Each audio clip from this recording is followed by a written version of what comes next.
You're not welcome this Easter, my mom whispered. Fine, but don't expect my $9,800, I said, turning off the electricity, water, and internet at their house. Don't come in. That was the first thing my mom said when she opened the door. No hug, no Happy Easter. Just those 3 words that hit me hard. I stood there holding a bottle of wine and a basket of handmade chocolate eggs. I even wore the light blue shirt she liked, the one that used to make her proud of me, but today, she wouldn't even look at me. What? I asked, confused. Are you serious? My mom glanced behind her and stepped outside, closing the door just a little, like I was a threat. It's better if you don't come in today, she whispered. The air felt cold. I drove 3 hours to be here. I know, she said quietly, but things are tense, and Olivia said she wouldn't come if you were here. Of course, Olivia. She was always in the middle of things. I could hear laughter and glasses clinking inside. I even heard Olivia's voice, all sweet and fake, saying, honestly, this year feels so peaceful, no drama. I wanted to yell, but I stayed calm, smiling the kind of smile that says, you don't know what's coming. Fine, I said, pulling out my phone, enjoy your peaceful Easter, but don't expect my $9,800 anymore. My mom looked confused. What money? I stared at her. The electricity, water, internet, those bills I've been paying for months, they're in my name, and I just shut them off. Her face turned pale. What? You didn't tell me. Didn't I? I showed her the app on my phone. 1 tap. The lights went out, and I heard Olivia shout from inside, the Wi-Fi just cut off. I smiled and turned to leave. Happy Easter. I walked back to my car. No one followed. No one apologized. As I sat in my car, I saw Olivia appear in the doorway, holding her phone up, looking angry. Are you crazy? We were about to eat lunch. I rolled down the window and said, call your real family. Maybe they'll pay the bills next month. Then I drove away, feeling no guilt. That was the moment I stopped letting them take advantage of me. I stopped being the one they could use for money. For years, I told myself I was helping, that I was the responsible one, that family meant sacrifice. I even remember the time my dad called me during a meeting. Power's getting shut off, he said. What? Again? I asked. It'll be just a couple days. If you can cover it, I'll send it back by Friday. He never sent it back, and I paid anyway. My family always took without asking, and I always let them. When my dad lost his job, I helped with bills. When my mom needed a dental procedure, I paid. When Olivia couldn't afford her car lease, I co-signed it and paid the first 6 months. At first, it felt good. I was the reliable one, but over time, they started expecting it, taking it for granted, and even looking down on me. You're lucky you don't have kids, Olivia said at dinner once. All your money is just yours. That must be nice. You mean the money I used to pay your bills? I replied. Oh please, she scoffed. Don't act like it's charity. You like feeling superior. My mom tried to defend her. She didn't mean it like that. No, I meant exactly that, Olivia said with a smirk. You think we should thank you because you pay a few bills? A few bills? I said. Let's talk about that. Water, $1.83 a month. Electricity, $2.10. Internet, $1.89. Streaming. Random Amazon orders. Mobile plans. I stopped counting. Last month, I checked my bank app and saw I'd sent $9,800 in just the last year. And still, to them, I was the bitter, selfish one. The worst part? I wasn't even surprised anymore. A few weeks ago, I overheard a conversation I wasn't meant to hear. I dropped off some groceries at the house and heard them laughing in the kitchen.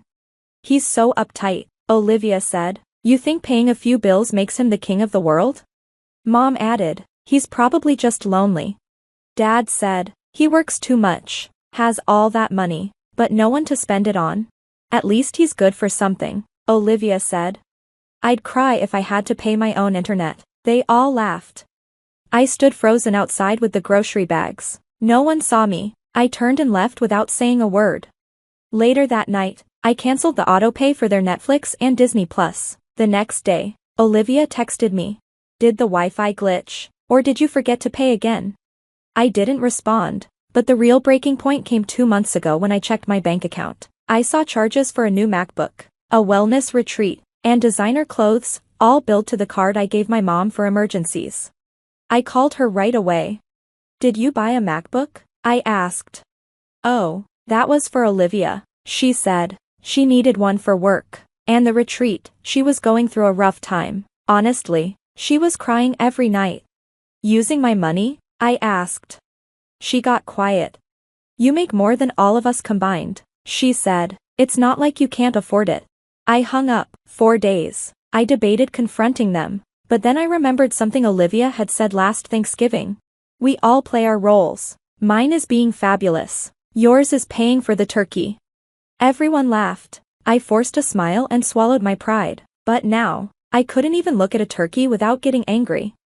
Easter was supposed to be the one time we all pretended to care about each other. I bought gifts for the kids, took time off work, and even made brunch reservations. A week before, I got a text from Mom. Hey sweetie, can you make sure the utility payments are up to date before the weekend? Olivia is hosting an egg hunt at the house. I didn't reply, but I still paid $385 for their comfort with zero gratitude. And then Easter came. I showed up with wine and chocolate, and they shut the door in my face. You're not welcome this Easter, my mom said. Olivia made sure I heard her from inside. Honestly, it just feels better without the moodiness, she called out. Let em keep it light this year. They wanted light. I gave them darkness. No electricity, no water, no internet.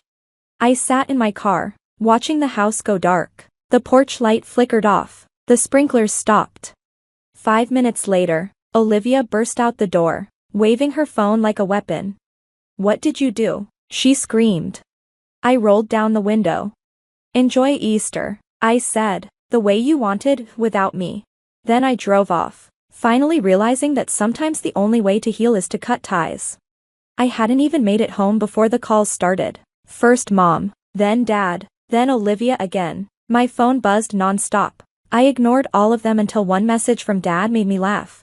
You're being dramatic. Come back and fix this. Fix this? I replied. You mean the water, the internet, and your idea of a family? No thanks. They showed up at my place 2 hours later. I heard the knock but didn't move. Let them stew. Let them feel something for once. Then I heard shouting. Are you seriously going to ignore your own mother on Easter? Open the door, or we're calling the police. Olivia screamed. This is abuse. I opened the door just as Olivia raised her hand to knock again. She stumbled inside. Get in, I said flatly, but if you raise your voice, I'm calling the cops. They came in, a mess of tears and yelling.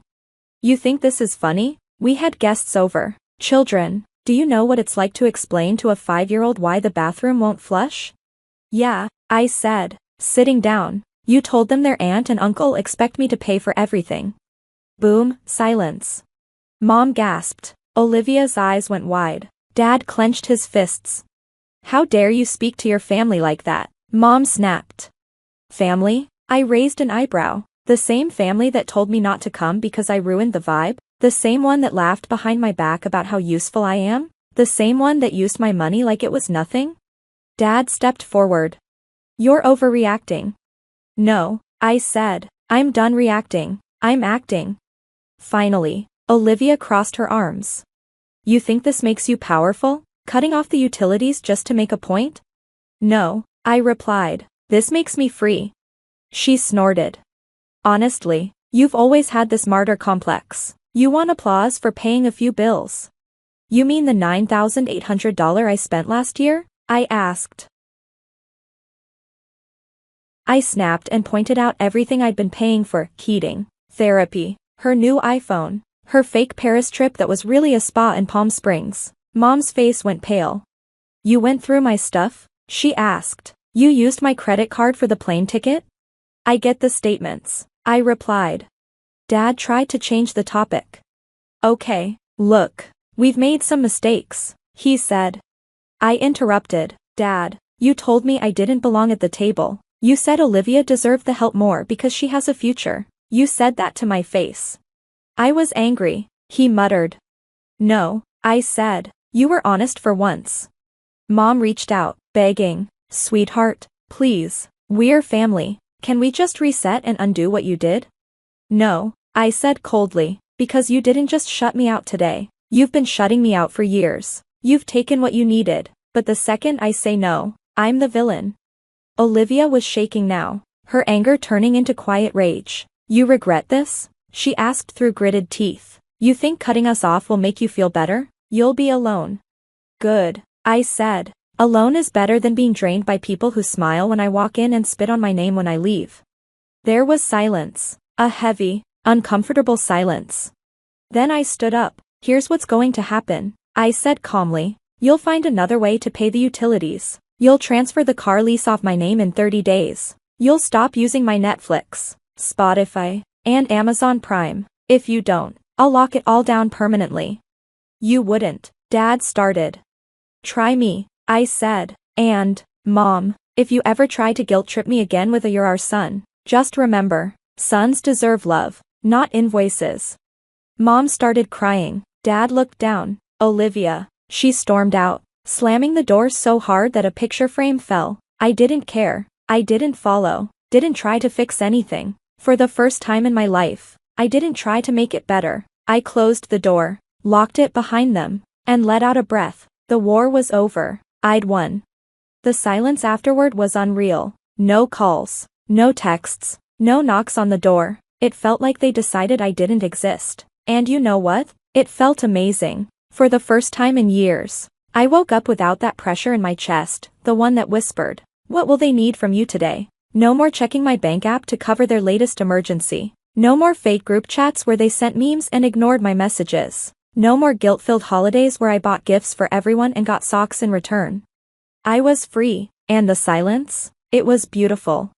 I started sleeping better, eating better, living better. I bought a cheap secondhand guitar and started teaching myself chords. I reconnected with college friends. I signed up for a photography class, something I'd always wanted to do but never had time or space for. For once, every cent I earned went toward me, my rent, my groceries, my future. It felt selfish, but then it felt fair. Then it felt right. A week later, Olivia posted a passive-aggressive Instagram story with a black background and white text. Some people will leave you when you need them the most, but God sees everything, and karma is real. I didn't reply, but I screenshot it for the laughs. A few days later, Dad called. I stared at my phone as it rang 5 times, then went to voicemail. Hey, your mom's upset. Olivia is talking about selling her car. I don't know why you're doing this, but it's gone too far. We're family. Call us. I didn't call. Instead, I emailed Olivia the car lease transfer forms with a 14-day deadline. The subject line, "You're welcome." Then, the real surprise came. Kelly, my cousin's wife, reached out. She had been at the Easter gathering when everything blew up, standing quietly in the background as Olivia cursed and Mom acted like I'd murdered someone. She messaged me late one night. I know this might be weird, but I just wanted to say thank you. I've never seen anyone in this family stand up for themselves like that. Honestly, it made me realize a lot about how they treat people. You didn't deserve that. I hope you're doing okay. I stared at the message for a while. Someone saw it. Someone finally saw me. I wrote back. I'm doing better than okay, for the first time in a long time. But, of course, peace never lasts in my family. 2 weeks later, I came home to find a letter taped to my door. No return address. Inside, my mom had written, "We raised you better than this." And the last line, "You'll always be our son, even if you've forgotten what that means." I folded it up, threw it away, and went out for tacos, because the truth is, they'll never get it. I didn't forget what family means. They never really knew. They thought love meant control. They thought money meant obedience. They thought silence meant agreement. They thought giving everything up was proof of loyalty, but I finally understood better. Now, when I walk into my apartment, it's quiet, not because I'm unwanted, but because I want it. I light a candle, play some music, sit by the window, and breathe. No one's asking me for money. No one's waiting for me to fail. And for the first time, I don't feel like a backup plan in someone else's life. I feel like the main character in my own. What's crazy is the world didn't end when I told my family I was done. No thunder. No lightning. No regret. Just silence and freedom. For someone like me, who spent years being the good son, that silence was everything. It wasn't empty. It was peaceful. It wasn't lonely. It was quiet. The kind of quiet that lets you hear your own voice again. For years, I couldn't even hear mine. I'd wake up and start figuring out who I needed to help that day. Mom needed $300 for her gas bill. Olivia's account got frozen and she couldn't miss a concert. Dad's credit card payment was late. Every time I said yes, I felt a little smaller. They didn't ask. They expected. They didn't see me. They used me. And I let them because I thought that was what love felt like. Suffocating. I thought being needed was the same as being wanted. But it's not. Being used is not love. It took one slammed door and a power outage to finally understand that. After Easter, the messages stopped. No more threats. No more guilt. No more begging. It was like I had disappeared and they didn't know how to say it. But that a ghost phase? It gave me the clearest view of my life. I started asking myself questions I'd never been allowed to ask. What do I want? Who am I outside of them? What happens if I stop being their lifeline? And you know what I found? Breath. Space. Joy. I learned to cook for myself, real meals, not just cereal. I joined a local music jam on Saturdays. I started writing stories and poetry. Heck, even this. Turns out, there's a whole person under all the guilt. One night, a few weeks after everything blew up, I ran into Rachel at a bookstore, a girl I knew from college. She looked different. Happier. Lighter. We got coffee and started talking. She asked, "Are you still close with your family?" I paused, then really said it, without flinching. No. I cut them off. She blinked, then smiled. Good. I laughed. I wasn't expecting that.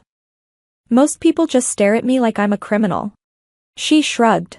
Most people don't know what it's like to be the family doormat. We talked for hours about boundaries, healing, and finally choosing yourself without guilt. That night, walking home, I realized I wasn't broken anymore. I was rebuilding from the ground up, without them. And that was okay. Months passed. I stopped jumping when my phone rang. I didn't dread checking my bank account. I didn't check Olivia's social media for the next insult. And one day, I found myself laughing, actually laughing, at a meme someone sent me. I realized, I'm happy. Not because something huge happened, but because nothing was draining me anymore. For the first time in forever, I wasn't someone else's crutch. I was just me. Then, the final twist. I got a voicemail from Mom. Her voice was soft, almost fragile. "Hi, sweetheart. I hope you're okay. Olivia's been going through a hard time. The house feels different without you. I know you're angry. I know we messed up, but you're still our son. We love you. I miss you." I listened to the message twice, and for the first time, I didn't cry. I didn't feel pulled back in. I didn't feel guilty or angry. I just felt done. And that feeling? It wasn't cold. It was warm, like standing in the sun after years in the shade. So here's what I know now: saying no doesn't make you cruel. Setting boundaries doesn't make you heartless. Walking away from toxic people, even family, isn't betrayal. It's survival. Maybe my name's now a curse word at their table. Maybe they'll twist the story and make me the villain. Let them. They're not in my life anymore. My life is finally mine. So if you're reading this and you're tired of always giving, always forgiving, always sacrificing while they laugh behind your back, let me be the proof. You're allowed to stop. You're allowed to walk away. You're allowed to choose you. And if they ever tell you you're not welcome, you say, "Good. I didn't come here to be welcome. I came to stop bleeding." Then, stand tall, walk out the door, and never look back. Because peace isn't something they give you. It's something you reclaim when you finally say enough. I stared at the invitation card in my hands, tracing my fingers over the embossed letters. Another celebration of someone else's perfect life. The thought of spending 3 hours at Jessica's engagement party made my stomach turn, but Megan wouldn't let me skip it. "You need to get out," she'd said, as if emerging from my cocoon of Netflix and takeout would magically fix everything. "You made it." Megan's voice cut through the party's ambient noise. She pulled me into a hug that smelled of expensive perfume and concern. "And you look. Well, you're here. Thanks for the ringing endorsement." I smoothed down my black dress, wondering if I should have worn something more colorful. Less funeral chic. "Sophie, honey, you know what I mean." She pressed a glass of wine into my hand. "Just try to enjoy yourself. Talk to people.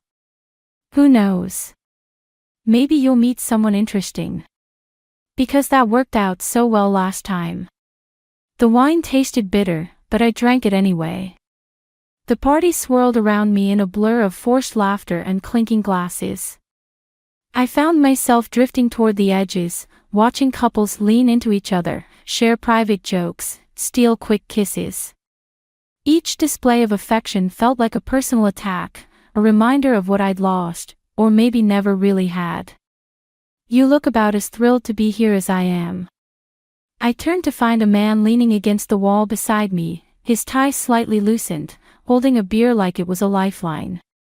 Something about his casual disarray made me smile. "That obvious, huh? Well, you've been staring at that plant for 5 minutes like it personally offended you." He gestured toward the potted fern I'd apparently been glaring at. "I'm Ryan." "Sophie." I took another sip of wine. "And that plant did offend me. It's being all green and alive while my succulents keep committing suicide." He laughed, and something in my chest loosened slightly. "Aw, a serial plant killer. Should I be concerned?" "Only if you're photosynthetic." The conversation flowed easier than I expected. Ryan worked in IT, loved terrible sci-fi movies, and had strong opinions about pineapple on pizza. He didn't ask why I was alone at the party, didn't try to fill every silence with meaningless chatter. It felt comfortable. "Want to get out of here?" he asked after our third drink. "There's a great burger place around the corner. Real food, no tiny appetizers that leave you hunting for crumbs." I hesitated. Megan's warning voice echoed in my head, "Too soon, Sophie. Give yourself time to heal." But Ryan's smile held no pressure, no hidden agenda. Just a simple invitation to escape this suffocating parade of happiness. "You know what?" "Yes." I set down my empty glass. "Lead the way." As we slipped out of the party, I caught Megan's eye across the room. She raised an eyebrow, and I gave her a small wave. Later, she'd demand details, worry about my judgment, remind me of all the reasons I shouldn't jump into anything new. Maybe she was right. Maybe I was making a mistake. But watching Ryan navigate through the crowded streets, pointing out ridiculous shop names and making up stories about passing strangers, I felt something I hadn't in months: possibility. I didn't know then that this moment, this simple decision to follow a stranger into the night, would set in motion events that would shatter my world all over again. That Ryan's easy smile concealed depths I couldn't begin to imagine. That sometimes the most dangerous traps are the ones that feel like escape routes. But that night, I just wanted to feel something other than broken. And Ryan. He was very good at making things feel whole again. At least for a while. 6 months flew by like a highlight reel of perfect moments. Ryan and I fell into an easy rhythm, late-night conversations that stretched until dawn, spontaneous road trips to nowhere. Inside jokes that made strangers stare when we burst out laughing in public. He had a way of making everything feel lighter, more vibrant. "You're different," Megan said over coffee one morning. "Happier." But what? I stirred my latte, watching the foam swirl. "I don't know. Sometimes the way he looks at you. It's like he's memorizing you. Like he's afraid you'll disappear." I laughed it off, but her words stuck with me. Maybe because I'd noticed it too, those moments when Ryan's smile would fade, and something darker would flicker across his face. But then he'd pull me close, whisper something ridiculous in my ear, and the moment would pass. The night he proposed, we were arguing about pizza toppings. "Pineapple is an abomination," he declared, waving a slice like a conductor's baton. "It's a violation of natural law. Says the man who puts ranch dressing on everything." "That's different." He set down his pizza, suddenly serious. "You know what else is different? The way you've changed everything in my life." Before I could process the shift in conversation, he was on one knee, holding out a ring that caught the dim light of my kitchen. "Marry me, Sophie. Be my partner in crime, my fellow pizza critic, my—" "Yes," I interrupted, my heart racing. "Yes to everything except the anti-pineapple agenda." The ring slid onto my finger perfectly. Too perfectly, I'd realize later. As if he'd planned this moment down to the smallest detail. That night, lying in bed, Ryan traced patterns on my arm. "We should meet my mother," he said quietly. "She'll want to help with the wedding." "Of course." I turned to face him. "Tell me about her." His hand stilled. "She's traditional. Protective. Dad left when I was young, so it was just us for a long time." Something in his voice made me prop myself up on an elbow. "You don't talk about her much." "Not much to say." He pulled me back down, nuzzling my neck. "She'll love you. Everyone loves you." Meeting Linda Carter was like walking into a time capsule. Her house was immaculate, every surface gleaming, every photo frame perfectly aligned. She hugged me with practiced warmth. "So lovely to finally meet you," she said, her smile not quite reaching her eyes. "Ryan's told me so much. All good things, I hope." I laughed, but it felt hollow in the pristine living room. "Of course." She patted Ryan's cheek as she passed. "My boy only sees the good in people. It's his greatest strength. And sometimes his greatest weakness." Ryan tensed beside me. I felt his fingers twitch against my back. Over dinner, Linda dominated the conversation, peppering me with questions about my family, my job, my plans for children. Each answer seemed to disappoint her slightly. "Marketing." She raised an eyebrow. "Such an unstable field these days. And you travel for work." "Sometimes," I admitted. "But Ryan needs stability," she cut in. "Structure. After everything with his father. Mother." Ryan's voice carried a warning edge I'd never heard before. "I'm just saying, dear." She reached across the table, straightening his collar with practiced fingers. "We have to be careful, don't we?" The drive home was silent. I watched Ryan's knuckles whiten on the steering wheel. "I'm sorry about her," he finally said. "She means well." "It's fine." I touched his arm. "She loves you." He laughed, but it sounded wrong. "Yeah. She does." That night, I caught him staring at his phone, thumbs hovering over the keyboard. When he noticed me watching, he quickly locked the screen. "Work stuff," he said, too casually. "Tom needs help with a project." I nodded, ignoring the knot forming in my stomach. Later, I'd remember this moment as the first crack in our perfect story, the instant when doubt crept in like a shadow at sunset. Subtle but undeniable. But for now, I curled into his side, breathing in his familiar scent, telling myself that love was enough. That some stories really do have happy endings. I was wrong about that too. The dishes had been sitting in the sink for 3 days. 3 days of walking past them, of watching Ryan grab clean mugs from the cabinet while dirty ones festered below.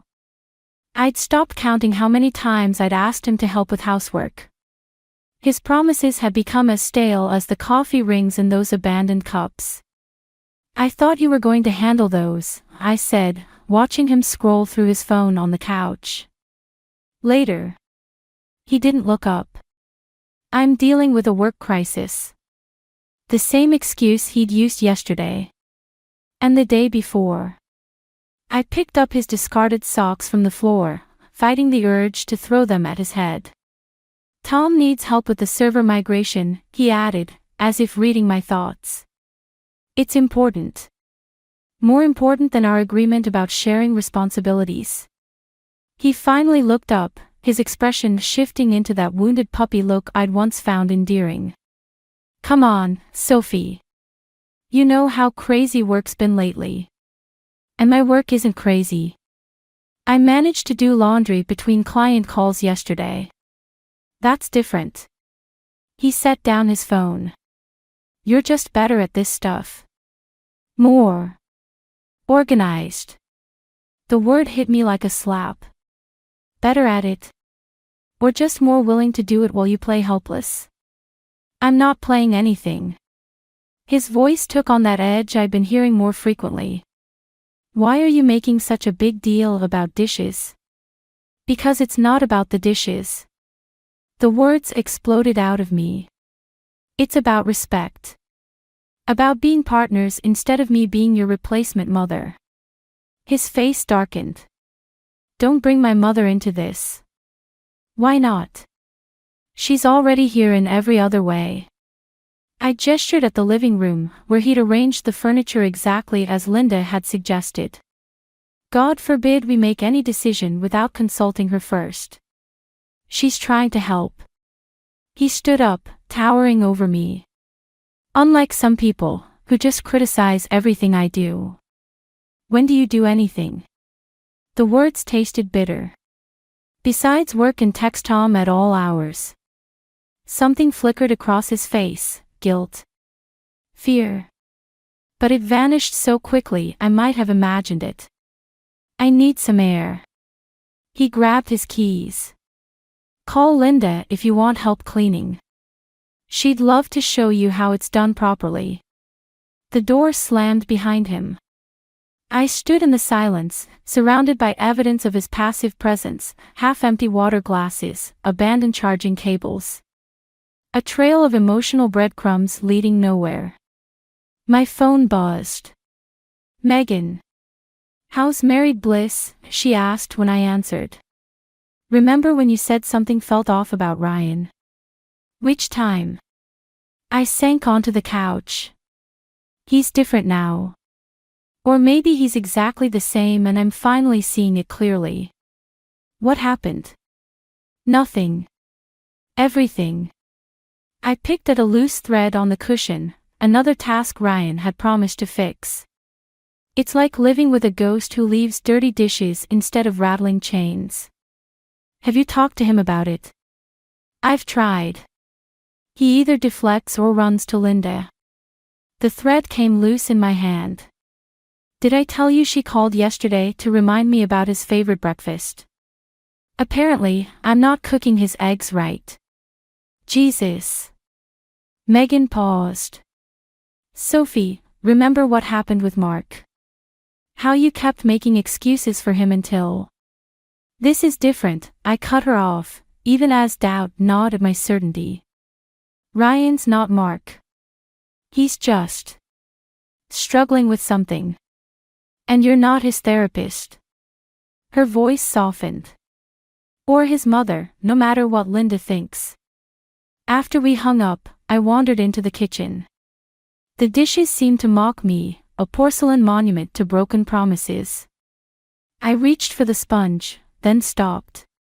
Instead, I took a photo of the mess and sent it to Ryan with a simple message: either these are done when I get home from work tomorrow, or we need to have a serious conversation about our future. His response came hours later: sorry. Got caught up with Tom. We'll handle it tomorrow. I stared at those words until they blurred, remembering how he used to send me random messages throughout the day: jokes, heart emojis, pictures of dogs he saw on his lunch break. When had Tom become more important than us? The answer would come soon enough, though not in any way I could have predicted. Sometimes the biggest betrayals hide in the smallest details, like dishes in a sink, or late-night texts to a coworker who isn't really a coworker at all. The credit card statement arrived on a Tuesday. I almost missed it among the usual bills and junk mail, but Ryan's nervous glance as I opened the envelope caught my attention. $300 at La Maison, that upscale French restaurant downtown. Another $200 at Jensen's Jewelers. Dates: I'd been working late, supposedly while he was debugging with Tom. Want to explain these charges? I slid the statement across the kitchen counter. He barely glanced at it. Work expenses. I'll get reimbursed. Funny. I called your office yesterday about the company holiday party. Sharon said you haven't submitted an expense report in months. The color drained from his face. You called my office after you missed another couples therapy session. I watched him fidget with his wedding ring. Tom covered for you. Said you were in a meeting. Except you told me you were working from home that day. Sophie. Don't. My voice came out steadier than I felt. Just tell me who she is. There's no one. He reached for my hand. I pulled away. You're being paranoid. Like your mother when. Don't you dare bring my mother into this. The rage surprised me with its intensity. You lost that right when you started lying to my face. His phone buzzed on the counter. We both stared at it. The preview notification showed a message from Tom: "M wants to know if you're still on for." Ryan lunged for the phone, but I was faster. The full message burned into my brain: "M wants to know if you're still on for dinner. She's wearing that dress you liked. It's not what you think." He ran his hands through his hair, a gesture so familiar it hurt. Emily's just a friend from work. Tom's friend, actually. We're all just friends. I laughed, at the sound sharp enough to make him flinch. Is that what you told Linda too? Something dark flashed across his face. Leave my mother out of this. Why? She's already involved, isn't she? The pieces were falling into place. All those Sunday brunches when I was traveling for work. Those long phone calls about your childhood memories. She's been covering for you this whole time. She's protecting me. His voice cracked.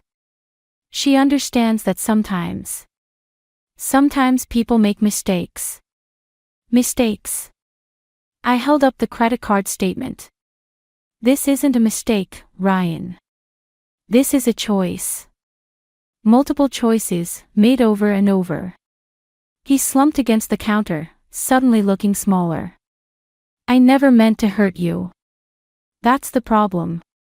You never mean to do anything. Things just happen to you, right? Poor Ryan, always the victim, never responsible. His phone buzzed again. Another message from Tom: Emily's getting impatient. Should I tell her you're not coming? Tell her yourself. I tossed the phone at him. I'm sure she'll understand. She probably knows all about your mother's protection by now. Sophie, please. He caught my arm as I turned to leave. We can fix this. I'll go to therapy, I'll. Let go of me. My voice was ice. Or I'll call Linda right now and tell her exactly why her perfect son is about to lose another relationship. He released me like I'd burned him. We stood there, the kitchen counter between us like a battlefield, years of lies and enabling scattered like shrapnel. I'm staying at Megan's tonight. I grabbed my keys. Don't call me. Don't text me. And definitely don't send Tom to make excuses for you. At the door, I paused. You know what's funny? I actually felt guilty for suspecting you. For thinking you might be like Mark. Turns out you're worse, at least he had the decency to admit what he was. I love you, he whispered. No, Ryan. You love the idea of me. The perfect wife who'd never question you, never challenge you. Just like Linda taught you to expect. I left him standing there, surrounded by the evidence of his betrayal. My phone lit up with notifications, Linda's number, then Tom's, then Ryan's. I blocked them all. Later, Megan would ask if I was okay. I'd tell her I was fine, but the truth was more complicated. I wasn't just hurt or angry. I was awakening to a cold, clear rage that demanded more than just walking away. Ryan and Linda had written this story together. Now it was my turn to write the ending. The house was spotless when I returned from my business trip. Not just tidy, sanitized. Every surface gleamed, every pillow sat at a perfect angle, like a showroom waiting for potential buyers. The air smelled of lemon cleaner and lies. My suitcase wheels echoed on the hardwood as I moved through our staged perfection. A woman's scarf lay coiled on the entry table, not mine. Designer label. The kind Ryan always said we couldn't afford. I picked it up, the silk sliding through my fingers like water. Like truth. My phone buzzed. Linda. Sophie, dear. Ryan mentioned you were coming home today. I thought we could have dinner. Whose scarf is this? My voice sounded foreign, distant. A pause. Too long. What scarf? The Hermes scarf on my entry table. The one that costs more than our monthly mortgage. Oh. Another pause. I must have left it when I came to help Ryan straighten up. He mentioned you like things. Particular. The lie hung between us, as delicate as the scarf in my hands. Funny.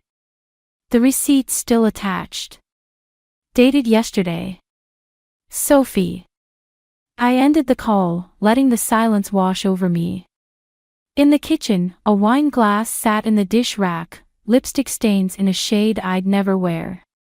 The garbage was empty, but a crumpled receipt by the can caught my eye. La Maison again. Dinner for two, last night. My phone lit up with Ryan's face. I let it ring. The bedroom door creaked open. Everything was perfect here too, fresh sheets, hospital corners, his dress shirts hanging with military precision. But the air felt wrong. Perfumed. The bathroom counter held the final evidence, a long dark hair caught in my hairbrush. Mine were blonde. Ryan's key turned in the lock downstairs. I heard him calling my name, his footsteps on the stairs. I sat on our perfectly made bed, holding the brush like a weapon. Sophie. You're home early. He appeared in the doorway, tie loosened, smile faltering as he saw my face. I was going to pick you up from the airport. Like you picked up Emily last night. The name hit him like a physical blow. Who? Please. I stood, brush still in hand. Don't insult what's left of us with more lies. It's not, he stopped, seeing the scarf dangling from my other hand. I can explain. Can you explain the wine glass? The receipt. The fucking Hermes scarf that costs more than you said we could afford for my birthday. You don't understand. He stepped forward. I stepped back. Emily's going through a rough time. Her husband. Is she married too? The laugh that escaped me sounded hysterical. Did Linda help you pick her out? Someone suitably broken for you to fix. Leave my mother out of this. Why? She's already in it. Up to her enabling neck. I threw the scarf at him. Did she help you clean up too? Make everything perfect before the wife came home. His face changed, something dark and familiar crossing it. You're being hysterical. Just like when. When what? When I suspected something was wrong. When I asked why you were working late every Thursday. When I wondered why Tom suddenly couldn't look me in the eye. Each question landed like a blow. He retreated, back hitting the doorframe. Sophie, please. We can work through this. I'll go to counseling. I'll. Stop.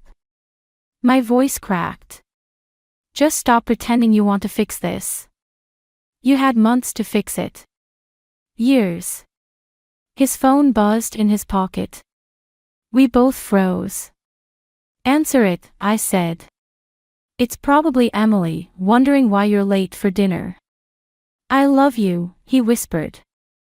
No. I placed the hairbrush carefully on the dresser, aligning it perfectly with the edge. You love having someone to blame when things go wrong. Someone to clean up after. Someone to lie to. I walked past him, down the stairs, through the pristine rooms that had never really been ours. Behind me, his phone kept buzzing, a persistent reminder of promises about to be broken. Outside, the evening air felt clean. Real. I got in my car, hands steady on the wheel, and called Megan. I need your help, I said when she answered. I need to destroy him. The silence on the other end wasn't judgment. It was understanding. Come over, she said. We'll make a plan. The divorce papers sat between us like a landmine. Ryan's lawyer kept glancing at his phone while mine reviewed the terms one last time. The conference room felt too small, too sterile for the death of a marriage. Mrs. Carter, if you'll sign here. Miller, I corrected. I'm keeping my name. Ryan flinched. Good. His signature came first, practiced, perfect, just like his lies. I watched the pen move across the page, remembering how he'd signed our marriage license with that same flourish. When it was my turn, I made my signature sharp, angular. A weapon. There's one more thing. I pulled out a USB drive. Evidence of financial misconduct at Carter Technologies. Ryan's head snapped up. What? Interesting emails between you and the accounting department. Creative expense reports. That sort of thing. His lawyer leaned forward. Miss Miller, if you're attempting to blackmail. Not blackmail. Insurance. I slid the drive across the table. Everything's already backed up.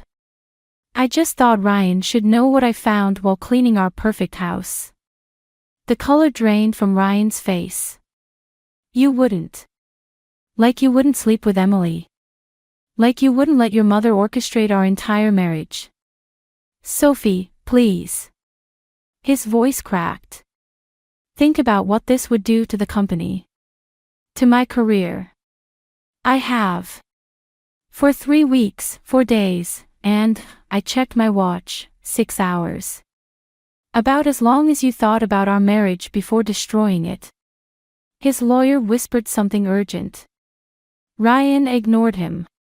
What do you want? Nothing. I stood, smoothing my skirt. Consider it a parting gift. A reminder that perfect facades crack eventually.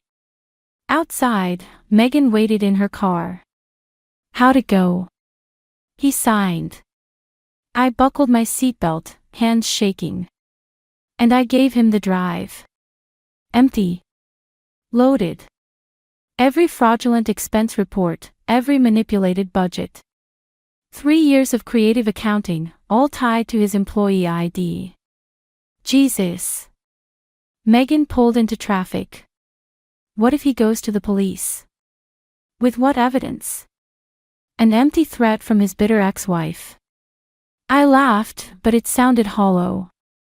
Besides, Linda would never let him risk the family reputation. My phone buzzed. Linda's number. You vindictive little, she started. Careful, Linda. Wouldn't want to say something unladylike. He trusted you. And I trusted him. Funny how that worked out. I'll destroy you. Her voice trembled with rage. I'll make sure you never work in this town again. I cut her off. Check your email. I sent you something interesting about Ryan's special project fund. The one that paid for Emily's gifts. The line went dead. Megan glanced over. You okay? No. My voice broke. I thought this would feel better. Like winning. It's not about winning anymore, is it? I don't know what it's about. I stared out the window, watching the city blur past. I keep waiting to feel something besides empty. My phone buzzed again. Unknown number. Sophie. A woman's voice, familiar from voicemails I'd found. It's Emily. We need to talk. The world tilted sideways. About what? About Ryan. About what he did to both of us. She paused. And about what he's planning to do now. What do you mean? He's not who we thought he was. Either of us. Her voice shook. Meet me at La Maison tonight. 7 o'clock. Come alone. The line went dead before I could respond. Megan pulled over. Who was that? Emily. I showed her the call log. She wants to meet. It's a trap. Probably. I closed my eyes, remembering the perfect house, the perfect lies. But what if it's not? Sophie. I need to know. I opened my eyes, decision made. Drop me at my apartment. I'll take my own car. This isn't how revenge is supposed to work, Megan said softly.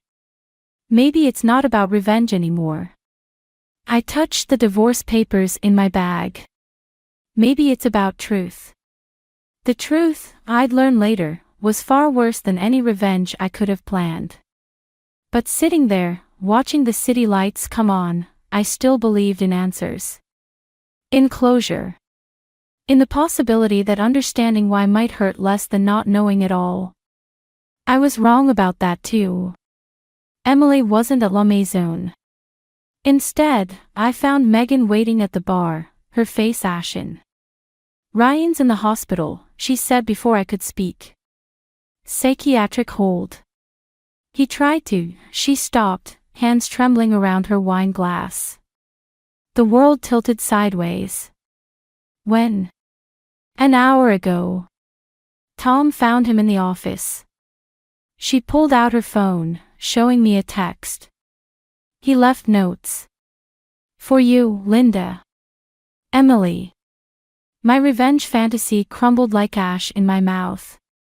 Is he stable? But Sophie, there's more. She glanced around the restaurant. Emily's there too. She's been admitted for 3 days. The pieces clicked together with nauseating clarity. They're in the same facility. Different wings. Megan hesitated. She tried to leave him last week. He didn't take it well. The drive to Riverside Psychiatric Center felt endless. Security checked my ID twice before letting me through. The hall smelled of industrial cleaner and despair. Emily sat in the common room, wearing hospital scrubs, her designer confidence stripped away. Purple bruises ringed her wrist. He said I was just like you, she said when I sat down. Strong. Independent. In need of fixing. Did he hurt you? Not physically. Not at first. She touched her wrist. He just got in my head. Made me doubt everything. Then when I tried to leave. Emily. Linda's voice cut through the room like a blade. She stood in the doorway, perfectly coiffed even here. What lies are you telling now? The truth, I said, standing. For once, let's all tell the truth. Linda's mask cracked. You did this. Both of you. You pushed him too hard, expected too much. We expected basic human decency, Emily snapped. Not to be manipulated, gaslit, controlled. He loves deeply. Too deeply sometimes. Linda's voice wavered. After his father left. Stop. I stepped closer. Just stop. This isn't about his father. Or us. It's about you. How dare you? You taught him this. The words burned like acid. Taught him to manipulate, to play victim, to blame everyone else. And when that didn't work, you cleaned up his messes. Like the restraining order his college girlfriend filed. The complaints at his last job. Linda went white. How did you? I'm good at research. Better at revenge. I pulled out my phone, showing her the documents. But this isn't revenge anymore. It's intervention. He needs help, Emily added softly. Real help. Not enablers. A nurse appeared in the doorway. Miss Miller. Mr. Carter's asking for you. Linda moved to follow. I blocked her path. No. For once, you're going to let him face consequences. Ryan looked small in the hospital bed, wrists bandaged, eyes hollow. When he saw me, something flickered across his face, shame. Relief. Fear. I'm sorry, he whispered. I know. I didn't mean. You never do. I sat in the visitor's chair. That's the problem, Ryan. You never mean to hurt anyone. You just do. Help me. His voice cracked. Please. Like you always do. No. The word felt like freedom. I'm not here to help you. Or hurt you. I'm here to say goodbye. Sophie. Emily's down the hall. I watched him flinch. She's not helping you either. Neither is Linda. Tears slid down his face. Then why are you here? Because someone needs to tell you the truth. You're not the victim here. You're not the hero. You're just a man who never learned to take responsibility for his actions. I love you, he tried. No. You love the idea of being loved. There's a difference. I stood. Get help, Ryan. Real help. Not for me, not for Emily, not for Linda. For yourself. At the door, I paused. I'm sending copies of everything, the financial records, the restraining orders, everything, to the hospital staff. They need to know what they're dealing with. That's your revenge. His laugh sounded broken. More exposure. No. My revenge was letting you face yourself. I met his eyes one last time. Goodbye, Ryan. In the hallway, Emily and Linda waited, two women broken by the same man in different ways. We looked at each other, understanding passing between us without words. Sometimes revenge isn't about destruction. Sometimes it's about truth. And sometimes truth is the hardest revenge of all. The letter arrived on a crisp autumn morning, hand-delivered to my office. Ryan's precise handwriting on the envelope made my fingers tremble as I opened it. Inside, a single page filled with words I'd once longed to hear. I'm starting to understand what you meant about facing myself. The doctors say I'm making progress. Mother hasn't visited in weeks, her choice, not mine. Maybe that's progress too. Emily dropped the charges. She's stronger than either of us knew. Like you. I keep thinking about that night we met, how you said you'd never trust anyone again. I made you break that promise to yourself. I'm sorry for that most of all. I folded the letter, tucking it into my desk drawer without responding. Outside my window, the city sprawled beneath gray skies, unchanged yet completely different from the view I'd had when this all began. My phone buzzed. Megan. You busy? She asked. Emily's downstairs. My heart stuttered. Here. She wants to talk. About the support group. The elevator ride felt endless. Emily waited in the lobby, looking both familiar and strange, stronger, somehow. Scarred but standing. I'm starting one, she said without preamble. A support group. For women like us. Like us. The ones who survived men like Ryan. And women like Linda. She pulled out a business card. We meet Thursdays. If you're interested. I studied the card.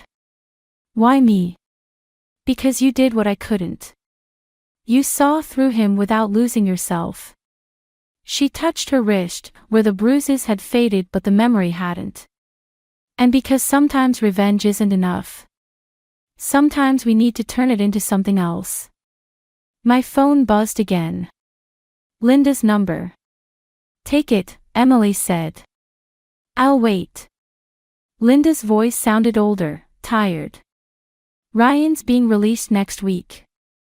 I know. The letter's weight pressed against my desk upstairs. He wants to see you. No. A pause. Sophie.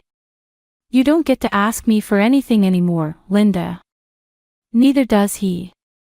He's changed. Maybe. But I have too. I watched Emily through the lobby windows, her reflection overlapping with mine. Goodbye, Linda. I hung up before she could respond. She still thinks she can fix him, Emily said when I returned. She can't. No. Emily smiled sadly. But maybe we can fix what he broke in us. Upstairs, I pulled out Ryan's letter again. Below it in the drawer lay the evidence I'd gathered, financial records, restraining orders, a history of manipulation carefully documented. My perfect revenge, never used. Megan appeared in my doorway. You okay? I thought revenge would feel like winning. I held up the letter. But this feels better. What does? Living well. I dropped the letter in the shredder, watching it disappear. Moving forward. The support group. I picked up Emily's card. Maybe. But first, I need to do something. The storage unit felt smaller than I remembered. Boxes of our shared life waited in neat rows, photos, wedding gifts, memories carefully preserved. I'd kept them out of spite, thinking someday I'd want to remember. Now, watching the donation truck load them up, I felt lighter with each box that disappeared. My phone buzzed one last time. A text from an unknown number. Thank you. For showing me the truth. I deleted it without responding. Some truths don't need acknowledgement. Some revenge is better left unfinished, transforming into something else entirely. Outside, Emily waited in her car. Ready? For what? The future. She smiled, and this time it reached her eyes. It's Thursday. I got in, leaving the storage unit and its ghosts behind. We drove through the city, past La Maison, past the house Ryan and I had shared, past all the places where I'd lost and found myself. Sometimes the best revenge isn't revenge at all. Sometimes it's simply living, breathing, moving forward. Sometimes it's helping others do the same. And sometimes, in the end, that's enough. The phone slipped from my fingers, hitting the kitchen counter with a sharp crack. Those 3 little dots kept pulsing on Connor's screen, taunting me with their rhythmic dance. Someone was typing, deleting, typing again. I shouldn't have looked. Shouldn't have noticed the notification. Shouldn't have touched his phone at all. I'm Addison, and until 30 seconds ago, I thought I knew what trust meant. Mom? Everything okay? Chloe's voice drifted down from upstairs, probably hearing the clatter of the phone. Fine, honey. Just dropped something. My voice stayed steady, a teacher's practiced control. 16 years of marriage, and here I was, hands trembling over a text message that read, "Same time tonight? I'll wear that thing you like." The message disappeared before my eyes, deleted. Of course. Connor always was meticulous about covering his tracks. Even the way he arranged his shoes by the door, perfectly aligned, spoke of someone who liked things just so. Need help with dinner? Chloe appeared in the doorway, her dark hair pulled into a messy bun, Connor's eyes staring back at me from her face. The similarity made my stomach turn. Actually, yes. I needed a witness, someone to ground me in reality. Could you chop these onions? She moved beside me, our elbows touching as we worked. The kitchen filled with the sharp scent of onions, masking the acid taste of bile rising in my throat. Dad working late again? Her knife tapped steadily against the cutting board. Bars busy on Thursdays. The lie came easily, practiced over months of similar conversations. But now the words felt like glass in my mouth. My phone buzzed. Connor. Traffic's terrible. Don't wait up. Chloe peered over my shoulder. 3rd Thursday this month. I looked at her sharply. She'd been counting. Mason noticed too, she added, scraping onions into the pot. He pretends not to, but he does. The front door opened, and Mason's backpack hit the floor with its usual thud. His footsteps dragged toward the kitchen, heavy with teenage exhaustion. Dad working late? He asked, reaching for an apple. Chloe's knife paused mid-chop. The silence stretched until I forced words through numb lips. Yes, honey. The bar's busy. Mason bit into his apple, eyes fixed on something distant. Weird. I walked past there after practice. Place looked pretty dead. The wooden spoon in my hand snapped. Both kids stared at the broken pieces. Mom? Chloe's voice was careful, measured. It's nothing. I tossed the splintered wood into the trash. Just old. Everything gets old eventually, doesn't it? Mason disappeared upstairs, but Chloe lingered, her presence both comfort and witness to my unraveling. You know, she said, voice low, Aunt Rachel mentioned this guy, Peter something. He's good at finding things out. Things people want to keep hidden. My hands stilled over the stove. Your aunt talks too much. Maybe. Chloe shrugged. Or maybe she talks just enough. I turned to face my daughter, really looking at her. When had she grown so perceptive? So strong? Sometimes, she continued, the worst part isn't what you find out. It's pretending you don't already know. The timer buzzed, making us both jump. Dinner would be ready soon, a meal for 3 instead of 4. Again. I picked up Connor's phone, still lying where it fell. The screen had cracked, a spider web of lines distorting his lock screen, our family photo from last summer's vacation. All of us smiling, none of us seeing the fractures already forming. Mom? Chloe touched my arm.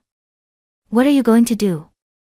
I placed the broken phone exactly where Connor always left it, aligned perfectly with the counter's edge. I'm going to serve dinner. And then I'm going to make a phone call. To Peter. To Peter. The decision settled in my chest like a stone. Because you're right, honey. The pretending has to stop. Peter's office smelled like old coffee and secrets. The leather chair creaked under me as I pulled out Connor's credit card statements, copies I'd made while he slept. My hands didn't shake anymore. That was new. These are from the last 6 months, I said, spreading them across Peter's desk. Notice anything? He adjusted his reading glasses, weathered fingers tracing the lines of numbers. The Chandler Hotel. Every Thursday. He glanced up. Expensive taste. We've never stayed there. The words tasted bitter. Not once in 16 years. Peter nodded, his silence more telling than words.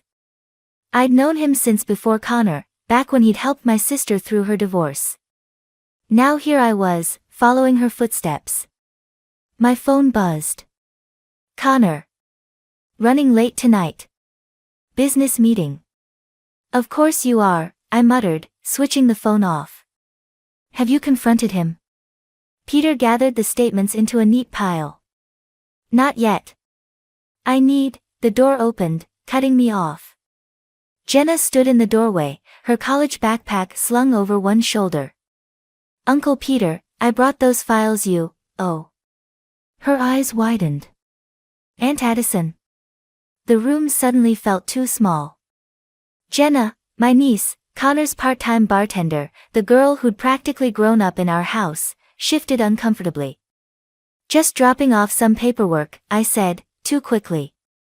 For the school fundraiser. Right. Jenna's laugh was nervous, high-pitched. I should go. My shift at the bar starts soon. Thursday night. The words slipped out before I could stop them. Must be busy. Something flickered across her face, guilt? Fear? She practically fled the office.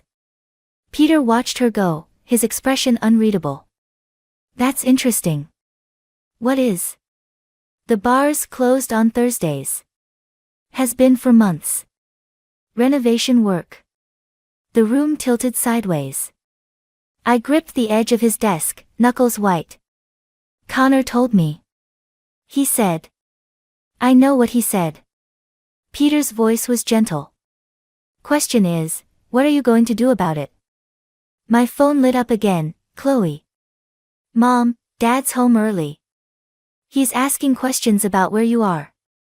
I stood, gathering the statements. I need proof.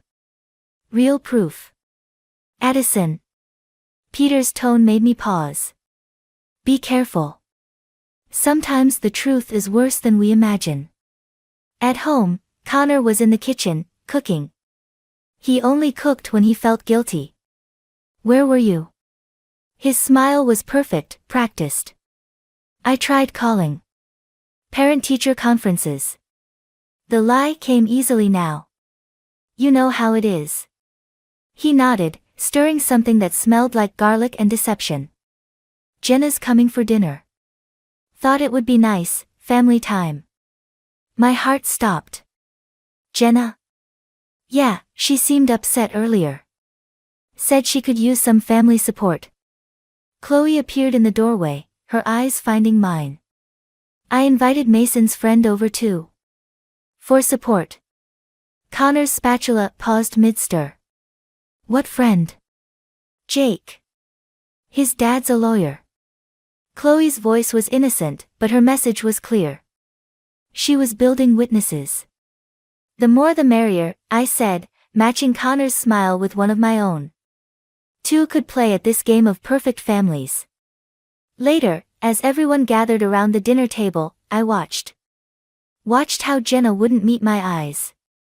How Connor's hand shook slightly as he passed the bread. How Mason kept looking between them, picking up on the tension none of us would name. So, Jenna, I said, cutting into my chicken. How's work at the bar? Good. She stabbed a piece of broccoli. Quiet on Thursdays. Connor's fork clattered against his plate. Chloe kicked me under the table, a warning or encouragement, I couldn't tell. Funny, Mason said, since it's closed for renovations. The silence that followed was deafening. Connor recovered first. Different sections, different days. You know how construction goes. But the crack was there, visible now. In his voice, in Jenna's rigid posture, in the way everyone at the table suddenly found their plates fascinating. I stood, gathering empty glasses. Who wants dessert? I made Connor's favorite. Actually, Jenna pushed back her chair, I should go. But you've barely eaten, Connor protested. Our eyes met across the table, and for a moment, I saw fear in his. He knew. He knew that I knew. Stay, Jenna, I said softly. Family should stick together, don't you think? The timer in the kitchen went off, shrill and insistent. Someone had to break first. It was just a matter of time. The Chandler Hotel receipt burned in my pocket as I walked through its marble lobby.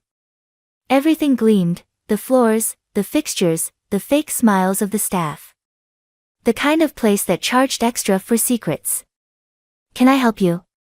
The receptionist's nameplate read, Sarah. I hope so. I slid my driver's license across the counter. My husband's been staying here. Connor Walsh? I need a copy of his latest bill for our tax records. Sarah's fingers hesitated over her keyboard. I'm sorry, but we can't. Please. I leaned closer, lowering my voice. I found charges on our credit card. If there's been fraud, I need to report it. Her expression shifted, sympathy, maybe recognition. She'd probably seen this scene before. One moment. She typed, then frowned. That's odd. The charges are under a different name, but the card matches your husband's. My throat tightened. What name? James Peterson. She turned the screen. Room 412, every Thursday for the past 3 months. James Peterson. Connor's grandfather's name. The man he'd always said he wanted to honor. There's a standing reservation for this Thursday, Sarah added. Shall I print the details? I nodded, numb.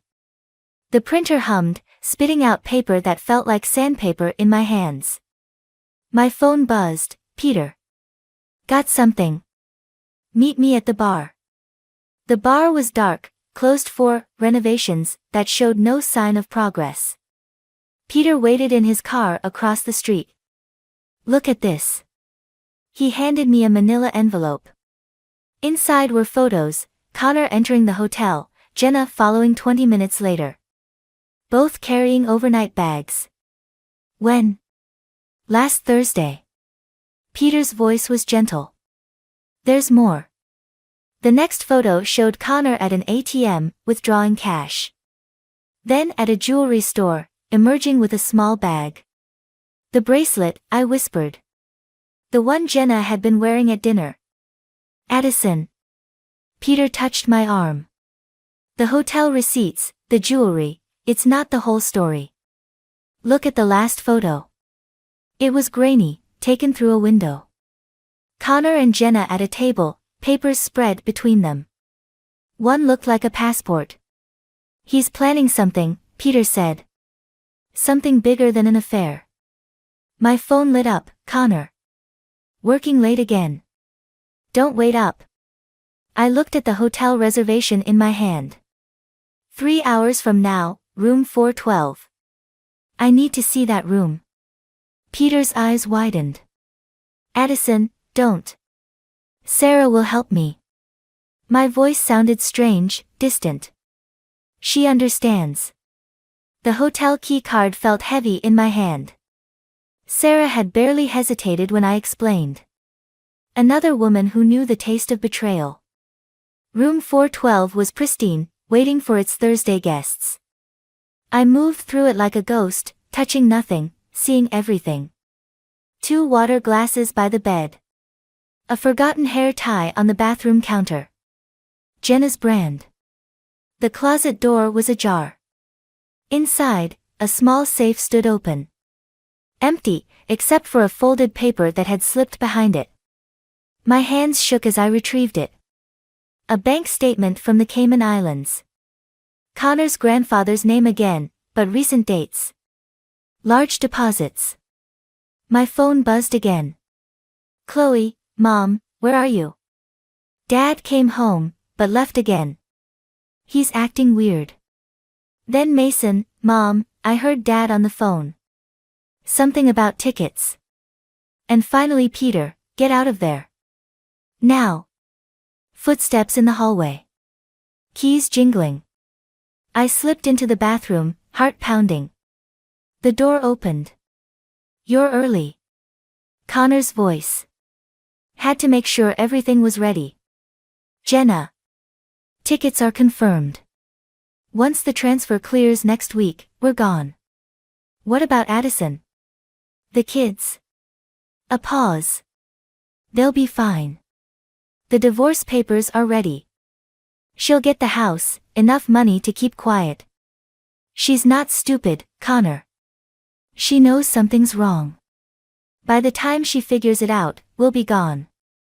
3 million buys a lot of distance. I pressed my hand against my mouth, stifling a laugh or a scream. 3 million. Our life reduced to a number. My phone buzzed silently. Peter again, police are on their way. Anonymous tip about fraud. Stay hidden. Through the bathroom door, I heard champagne being poured. Celebrations beginning. Endings too. I touched the bank statement in my pocket. Sometimes the worst betrayals aren't about the heart at all. Sirens wailed in the distance, growing closer. In the other room, glasses clinked together in a toast to futures that would never come. The police station hummed with fluorescent lights and half-truths. I sat across from Detective Morris, the Cayman Islands bank statement between us, while Connor spent his first night in a holding cell. $3 million, Morris said, tapping the paper. That's a lot of renovation money. Funny how expensive lies can be. My voice didn't shake anymore. That should have scared me. Mrs. Walsh, we'll need you to sign these statements. He slid papers across his desk. But there's something else you should know. A knock interrupted us. Jenna stood in the doorway, wearing that damned bracelet. Her eyes were red, mascara smudged. I'm ready to talk, she said. Morris nodded. Have a seat. I stood to leave, but Jenna caught my arm. Stay. Please. You need to hear this. The bracelet glinted under the harsh lights. Connor's grandfather's name echoed in my head, James Peterson. A dead man's identity used to steal from the living. The money, Jenna started, then stopped. Swallowed. It wasn't just from the bar. Morris leaned forward. Go on. Connor. He's been running something bigger. The bar was just a front. She twisted the bracelet around her wrist. I thought I was helping with bookkeeping, but then I saw the real numbers. My phone buzzed. Chloe, Mom, there are people at the house. They're asking about Dad's business partners. Then Mason, Mom, they're taking Dad's computers. Mrs. Walsh. Morris was watching me. Your children are safe.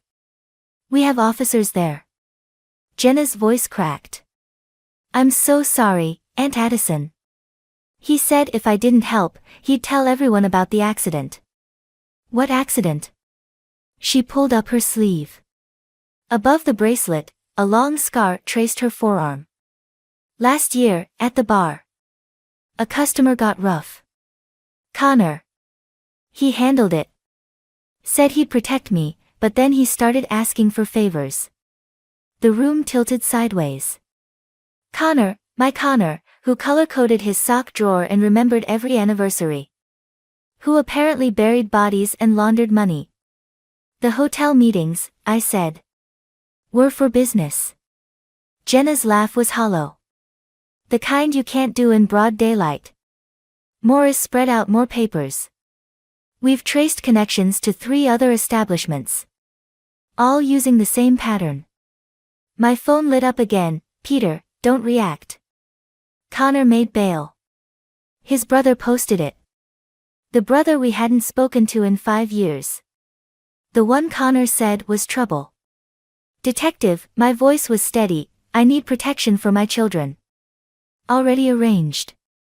He gestured to an officer. We'll have someone escort you. No. Jenna stood abruptly. You can't go home. Connor has a backup plan. He always has a backup plan. The bracelet caught the light again, and suddenly I understood. It's not just jewelry, is it? She unclasped it, handed it to Morris. Look inside the links. The detective examined it under a magnifying glass. USB drives. Clever. Everything's there, Jenna whispered. Every transaction, every name. He gave it to me as insurance, but really it was a trap. If anything happened, I'd go down too. My phone buzzed one final time, an unknown number. You have no idea what you've started. Connor's voice, even in text, was perfectly controlled. Like his sock drawer. Like his lies. Detective, I stood, gathering my coat, I need to make a call. In the hallway, I dialed Chloe. Pack bags for you and Mason. Peter's coming to get you. Mom? Her voice was small. Are we ever coming back? I watched through the window as Morris bagged the bracelet, proof of both corruption and corruption's cure. Not until it's safe. I pressed my forehead against the cold glass. Not until I finish what your father started. Behind me, Jenna approached, her wrist bare where the bracelet had been. I want to help. For real this time. I turned to face her, seeing not my niece but a mirror, another woman trapped in Connor's web, looking for redemption. Then help me understand, I said. Everything. Because sometimes, the only way to end a story is to go back to its beginning. Even if that beginning was built on graves we never knew we were dancing on. Peter's safe house smelled like dust and old promises. I watched the surveillance feed on his laptop, my children asleep in the next room. On screen, Connor paced his office at the bar, phone pressed to his ear. The cameras were Jenna's idea, Peter said, adjusting the volume. She planted them yesterday. The audio crackled. Connor's voice filled the room. No, listen. The police don't have everything. The bracelet's just insurance. Yes, I know what happens if, don't threaten me. Jenna sat beside me, her bare wrist a reminder of what we'd given up. There's more coming. Watch. On screen, Connor's brother Marcus entered the frame.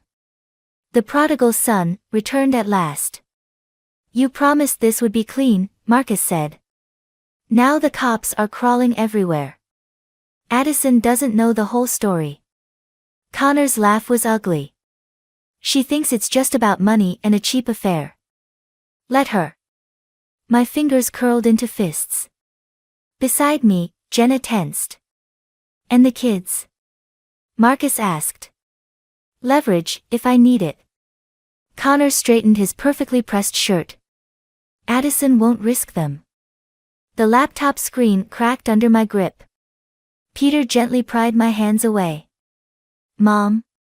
Chloe stood in the doorway, Mason behind her. They'd heard everything. Go pack, I said. We're leaving. No. Chloe moved closer, eyes fixed on the screen. We're done running. On the feed, Connor pulled out a familiar leather notebook, my grandmother's diary, the one thing I'd saved from my childhood home. See this? Connor waved it at Marcus. Everything we need is in here. The old property deeds, the original contracts. Once we have those. The development deal goes through, Marcus finished. And the money gets cleaned through the construction. Perfect crime. My grandmother's land. The acres of forest she'd protected, that I'd inherited. That Connor had been trying to get me to sign over for months. He can't access it without your signature, Peter said quietly. No. I watched Connor slide the diary into his safe. But he can make me sign. Jenna stood abruptly. I need to go back. What? No. The word came out sharp. He trusts me now. Thinks I'm terrified of the police finding out about everything. She touched her scarred arm. I can get into that safe. It's too dangerous. But even as I said it, I knew she was right. Mason stepped forward, his quiet voice steady. Dad always said I was just like him. Maybe it's time to use that. What do you mean? He'll expect me to come home. The dutiful son, worried about his father. His smile was pure Connor. I can distract him while Jenna gets the diary. Absolutely not. But Chloe was already nodding. I'll create a scene at school, she said. He'll have to come deal with it. Administrative emergency, parent conference. You've all lost your minds. I looked at Peter for support, but he was studying the surveillance feed thoughtfully. It could work, he said. With the right timing. On screen, Connor opened another bottle of whiskey, his movements precise even in destruction. Just like everything else he'd torn apart. My phone buzzed. Detective Morris, Connor's brother, made some interesting calls. You need to move. Now. Another message followed, and Mrs. Walsh? Whatever you're planning. Make it count. I looked at my children, seeing not victims but warriors. At Jenna, no longer the manipulated niece but a survivor seeking redemption. At Peter, who'd watched my sister's destruction and wouldn't let history repeat. Tomorrow, I said finally. We do it tomorrow. And then? Chloe asked. I watched Connor on screen, drinking to victories he hadn't won yet.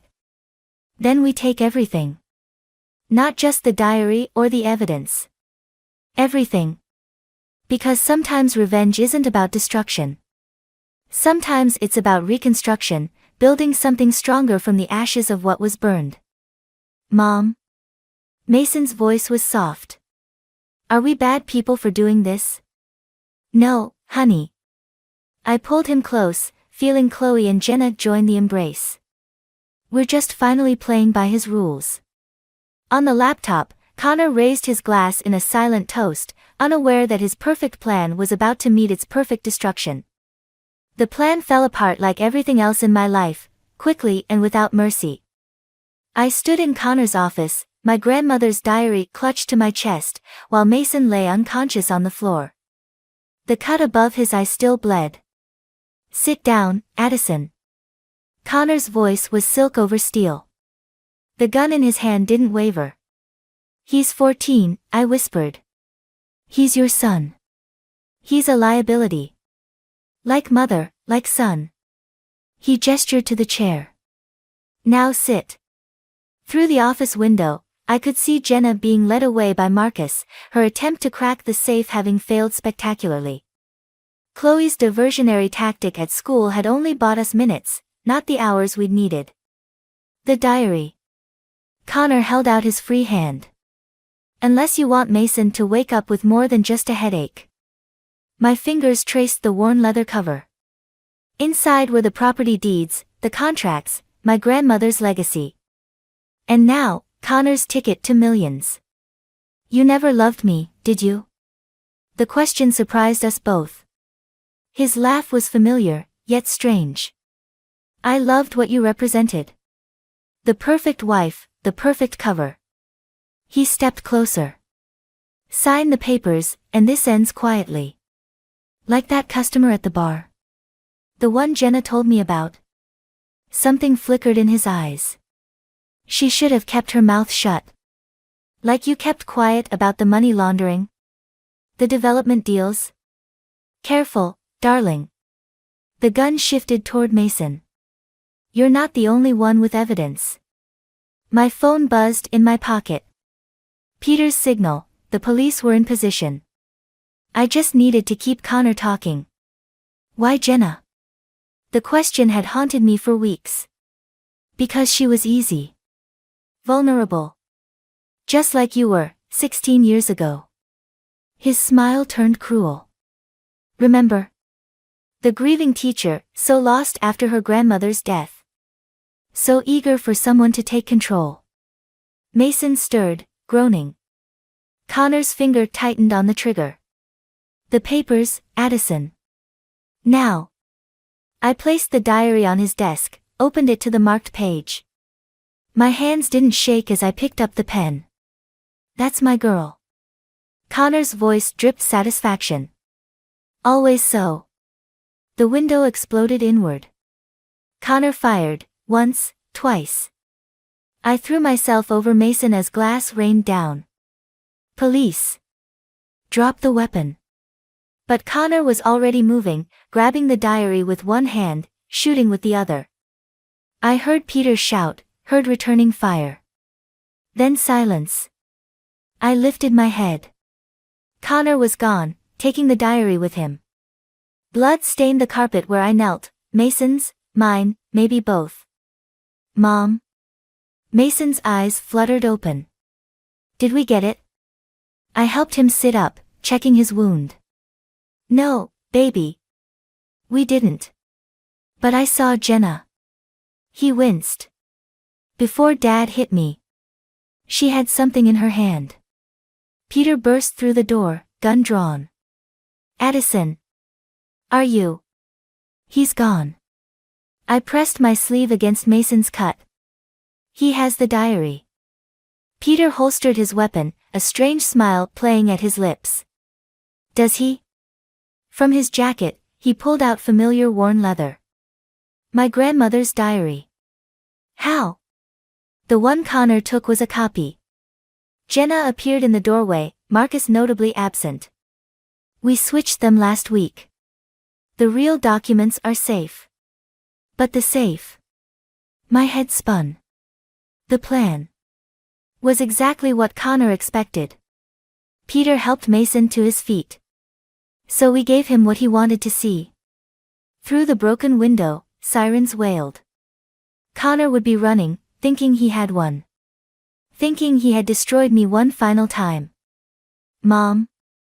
Mason leaned against me. What happens now? I opened the diary, passed the property deeds to the last page. There, in my grandmother's handwriting, was a name I hadn't seen in years. A name Connor didn't know about. Now, I said, we finish this. For real. Because sometimes rock bottom isn't where you end. Sometimes it's where you finally see the truth, not just about others, but about yourself. And what I saw was crystal clear. Connor hadn't married a victim 16 years ago. He'd married a survivor. He just didn't know it yet. The Chandler Hotel's penthouse suite looked different in daylight. Colder. Like Connor's smile as he watched me enter, his fake diary still clutched in his hand. I wondered how long it would take you to find me. He poured 2 glasses of whiskey. Always the perfect host. Where's Marcus? Gone. With the money. Connor's laugh held no humor. Turns out betrayal runs in the family. I moved closer, noting the packed bags by the door. Like father, like son. Speaking of sons. He slid one glass toward me. How's Mason's head? My fingers itched to grab the crystal tumbler and smash it into his perfect teeth. Instead, I pulled out my phone, playing the video Jenna had recorded last year, the accident at the bar. Connor's expression didn't change as he watched himself push the drunk customer down the stairs. Watched Jenna scream. Watched himself stage the scene. Insurance, he said simply. Like everything else. Including me. Especially you. He closed the diary. Though I have to admit, you surprised me. All these years, I thought you were just convenient. Movement in the hallway caught my eye, Peter's signal. Everything was in place. The property deeds, I said. They're worthless without my signature. About that. Connor's smile widened. Remember our anniversary trip to Vegas? That contract you signed while slightly intoxicated? My blood ran cold. You didn't. Power of attorney. Limited, but enough. He pulled out another document. Everything transfers tomorrow. The land, the development rights, all of it. There's just one problem. I finally picked up the whiskey glass. You're reading the wrong diary. The door burst open. Detective Morris entered, followed by Peter and, most surprisingly, Marcus. Hello, brother, Marcus said. Sorry about the money. Had to make it look good. Connor's composure cracked. What? I opened my grandmother's real diary to the last page. Remember when you asked about my grandfather? The one who disappeared before I was born. Understanding dawned in his eyes as he read the name, James Peterson. Your grandfather's identity, he whispered. The one I used for money laundering. Tax evasion. Murder. Morris stepped forward. We have it all, Mr. Walsh. Including your Vegas paperwork. Forgery's a serious charge. Connor lunged for the balcony. I moved without thinking, years of suppressed rage finding their target. The whiskey glass shattered against his temple. He stumbled, fell. That's for Mason, I said. Peter and Morris moved to restrain him, but Connor was laughing through the blood. You think this changes anything? He spat. You're still the grieving teacher. The convenient wife. The perfect victim. No. Jenna appeared in the doorway, holding a familiar bracelet. She's the woman who taught me to stop being afraid. The USB drives hidden in the bracelet's links contained everything, every transaction, every threat, every carefully orchestrated manipulation. Including his confession from moments ago. You recorded. Connor's mask finally shattered completely. Like you taught me, Jenna said. Insurance. Morris read him his rights while Peter checked his restraints. Through it all, Connor kept his eyes on me. I did love you, he said quietly. In my way. I know. I gathered the real diary, the evidence of his crimes. That's what makes this perfect. What does? Knowing that for 16 years, you thought you were destroying me. I moved to the door. When really, I was learning how to destroy you. Mom? Chloe waited in the hallway, Mason beside her. Both stronger than I'd ever been at their age. It's done, I said. Behind us, Connor called my name one last time. I didn't turn around. Some endings don't need an audience. In the elevator, Mason touched the fading cut above his eye. Was it worth it? I looked at my children, at Jenna, at the family we'd pieced together from broken trust and shared survival. Ask me tomorrow, I said. Because some victories take time to feel real. And some scars need to fade before you can see them as battle wounds rather than weaknesses. But tomorrow was finally ours to decide. The courthouse steps felt colder than they should in spring. I watched Connor being led away in handcuffs, his perfect posture finally broken. He didn't look back. Neither did I. Ready? Peter held out my grandmother's diary. Inside the courtroom, the evidence had spoken for itself. The USB drives, the financial records, the video confession. But it was the diary that had sealed everything, my grandfather's identity, the original property deeds, the truth Connor had tried to steal. Almost. I turned to face the gathered press. They wanted their story, the betrayed wife, the corrupt businessman, the perfect family shattered. But that wasn't my story to tell anymore. Jenna stepped forward, her scarred arm now worn like a badge. I'll handle the statements. You don't have to, I said. I do. She squared her shoulders. For both of us. Mason touched the fading cut above his eye. Can we go home now? Home.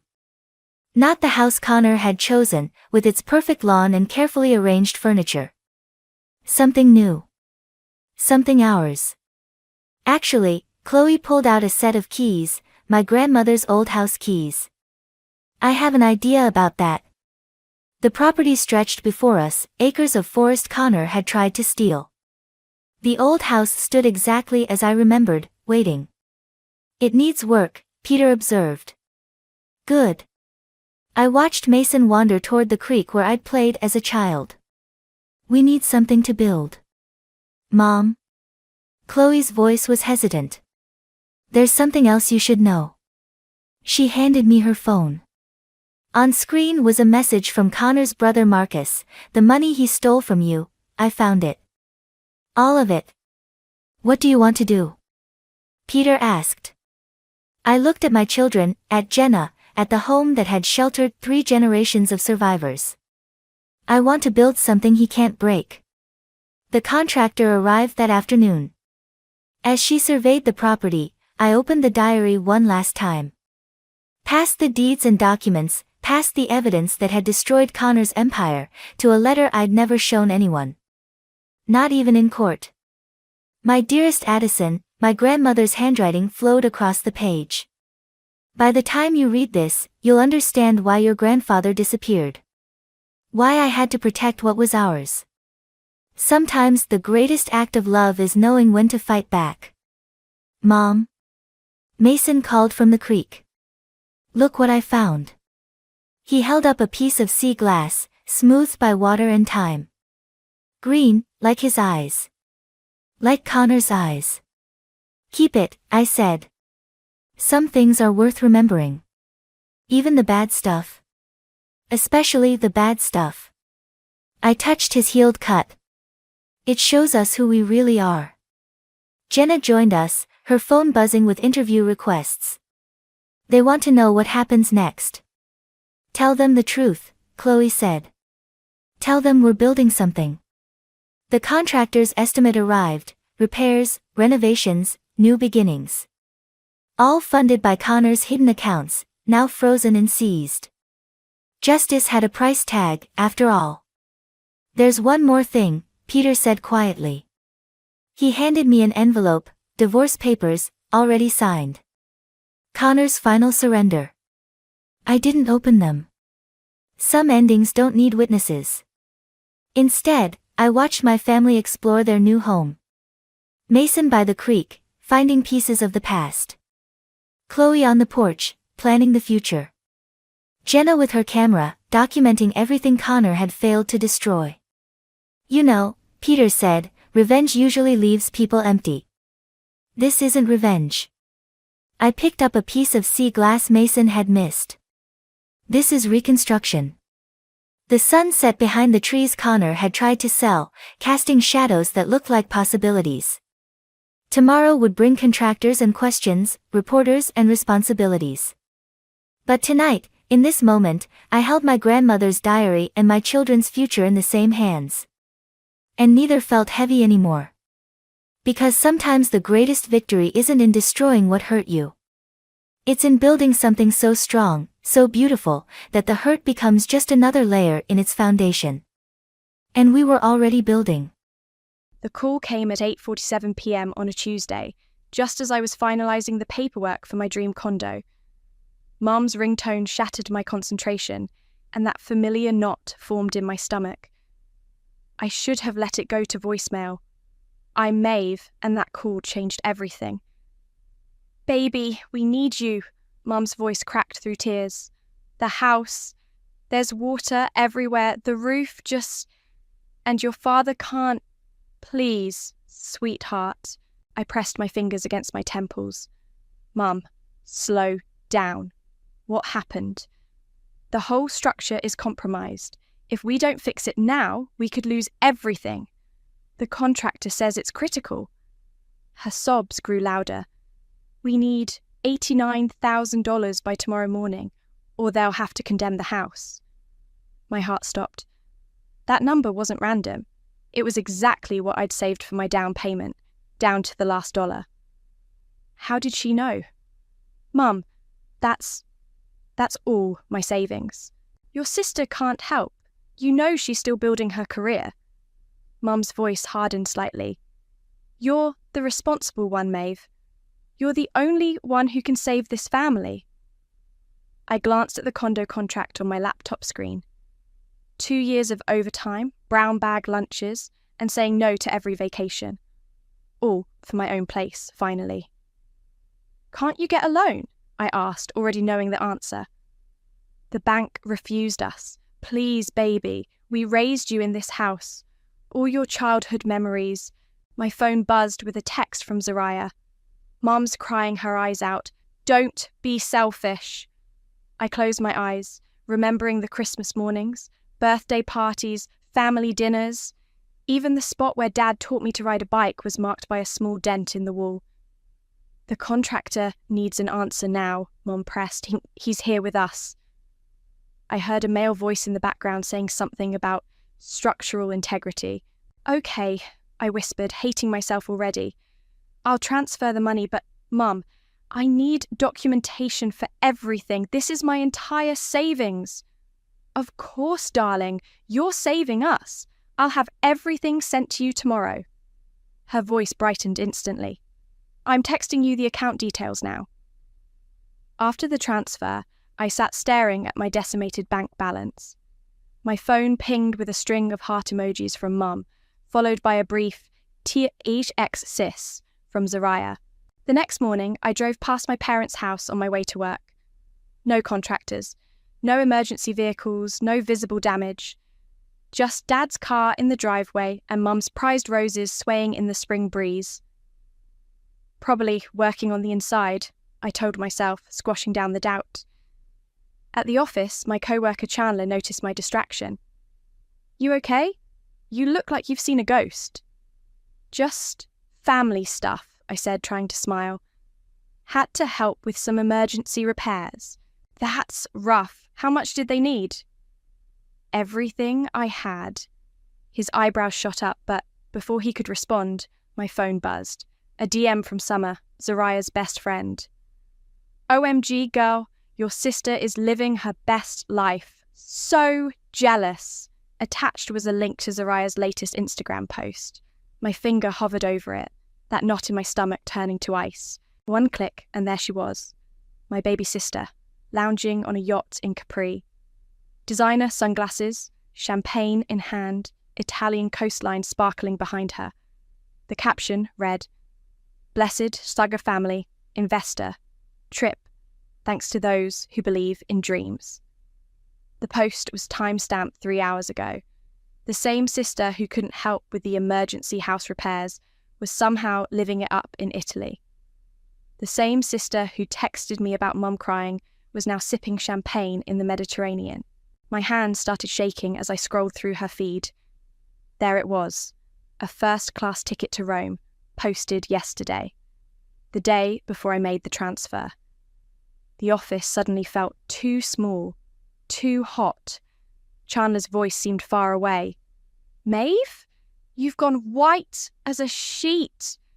My phone buzzed again, Mom calling, probably to check if I'd seen the post, to spin some new story, to guilt me into silence.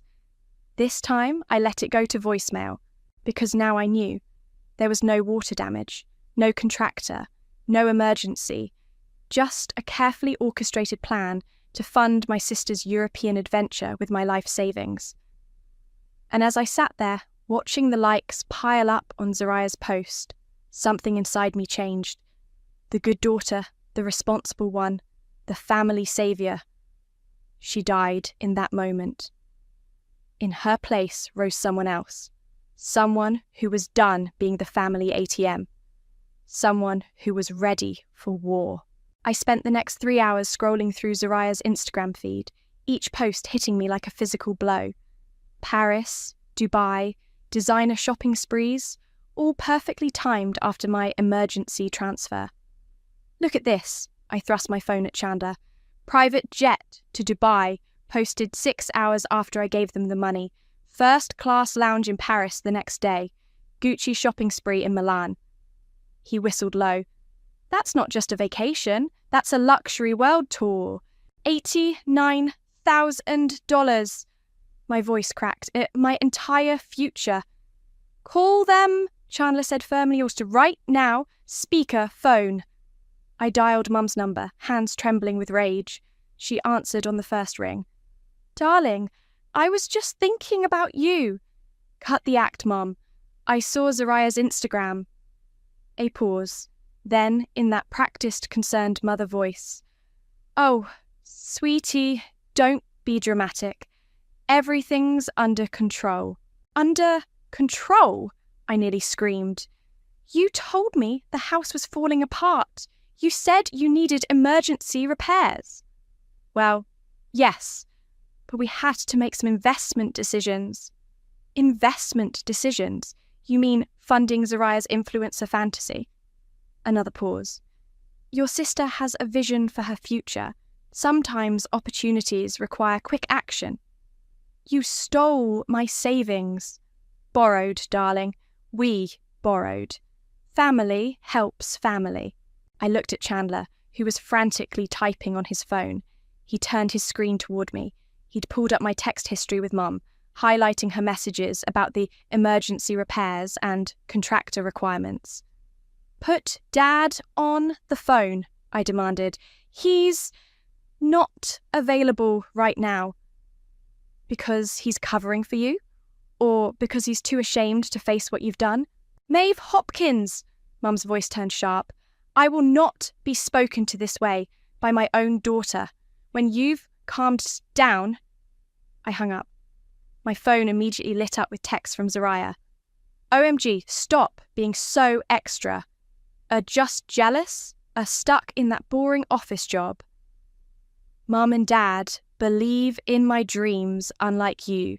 I blocked her number. We need to go to your bank, Chandler said, grabbing his car keys. Now. At the bank, a sympathetic manager named Tracy pulled up my transaction history. The transfer was marked as a gift, she said, showing me the screen. Not a loan. There's no repayment structure in place. They knew exactly what they were doing, Chandler muttered. But there must be something, I pleaded. They lied about the reason. They claimed it was for emergency repairs. Tracy leaned forward. Do you have any documentation of their claims? Text messages? Emails? Everything, I said, pulling out my phone. Every lie about the contractor, the structural damage, the urgency. Miss Hopkins, Tracy said carefully, what you're describing could constitute fraud by false pretense, especially with documented evidence of the funds being used for unauthorized purposes. My phone buzzed. A text from Summer. Hey girl, Z says you're being weird about her trips.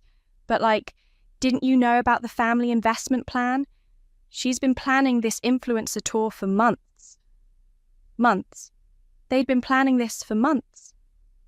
I showed the message to Chandler, who was already pulling up something on his phone. Look at this, he said, pointing to a clause in my text conversation with Mom. The contractor requires immediate payment for emergency structural repairs to prevent house condemnation. That's not just a lie, he said. That's textbook fraud. They created a false emergency to obtain money under false pretenses. I can refer you to some legal specialists, Tracy offered, sliding over a business card. This kind of case? It happens more often than you'd think. I stared at the card, thinking of all the family photos on our walls, the Sunday dinners, the birthday celebrations, all those memories now tainted by this betrayal. My phone lit up again. Dad this time. His first message in hours. Your mother is very upset. You need to apologize. That was the final straw. Chandler, I said, my voice steady for the first time all day. Remember Jolie from college? The one who became a lawyer? He nodded slowly, a smile spreading across his face. The one who specializes in financial fraud cases. Call her. Tell her it's urgent. I stood up, gathering my documentation. Tell her I'm ready to sue my entire family. Tracy touched my arm gently. Are you sure? Family lawsuits can get ugly. I looked at Zariah's latest Instagram story, a video of her toasting with champagne in a private jet. Mum's voice audible in the background laughing about family investments. They stopped being family, I said, the moment they decided to steal my future. Chandler was already dialing Jolie's number. Hey, it's Chandler. Remember Maeve? She needs your help. And trust me, you're going to want to hear this story. Let me get this straight, Jolie said, spreading documents across her desk. They claimed emergency house repairs, but the money funded your sister's influencer tour instead. Every penny, I confirmed. She tapped her pen against a stack of printed Instagram posts. And they didn't think you'd notice your sister broadcasting the evidence to thousands of followers. They never thought I'd fight back. Jolie's office became our war room. Chandler brought in his laptop, creating a timeline that cross-referenced every transaction with Zariah's social media posts. Look at this, he said, pointing to his screen. $12,000 withdrawal the day before the emergency call. Same day, Zariah booked her first-class tickets. And here, Jolie added, your mother's text claiming the contractor needed immediate payment. But the bank records show they'd already transferred money to a luxury travel agency. My phone buzzed, a message from my cousin Norman. You need to see this. Don't tell anyone I showed you. The screenshot he sent made my blood run cold. It was a family group chat I wasn't part of, titled Family Investors. Mum. Got Maeve to transfer everything, told her the roof was falling in. Zariah. OMG, Mum, you're literally the best. Can't wait for Dubai. Mum. Just had to push the right buttons. She always falls for the crying act. Zariah. Sis is too soft. She'll never get it. Too busy being responsible. This is perfect, Jolie said, saving the screenshot. Direct evidence of premeditation and intent to conceive. There's more, Chandler called out. Summers, I should have been geotagging every location. The timeline matches perfectly with your parents' bank withdrawals. Jolie started typing rapidly. We're filing for fraudulent misrepresentation, damages, and asset reclamation. They used emotional manipulation to obtain funds under false pretenses, then misappropriated those funds for unauthorized purposes. In English? I asked. They scammed you, we can prove it, and we're going to take everything back. My phone rang. Mum again. I put it on speaker. Maeve, this has gone far enough, she said, her voice sickly sweet. We're family. Families share resources. Families don't lie and steal, I replied. Nobody stole anything. We're investing in your sister's future. Her social media presence could make us all rich. Jolie motioned for me to keep her talking. So there was never any roof damage? I asked. Well, no, but... And no contractor. We had to be creative. You mean you had to lie? Don't twist my words, Mom snapped. Everything we did was for this family's benefit. Your sister has a real chance at becoming an influencer. Do you know how much money she could make?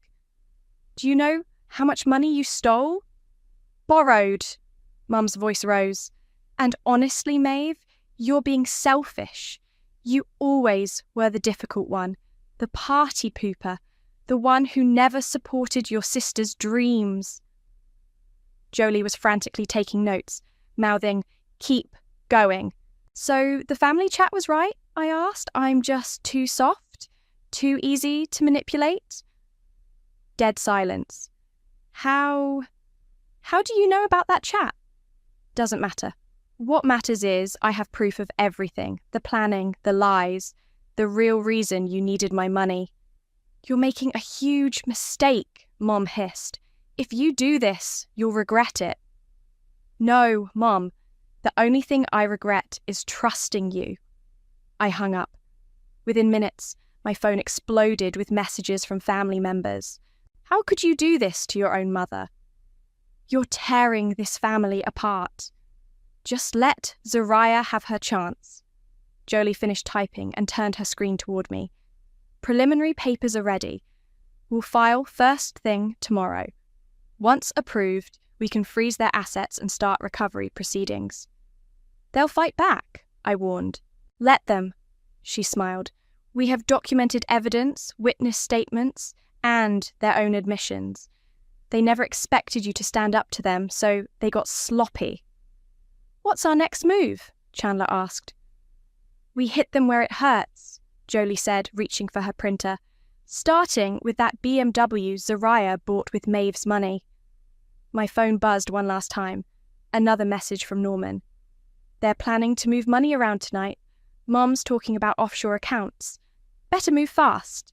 I looked at Jolie. How fast can we file? She was already reaching for her coat. The judge owes me a favour. Give me an hour.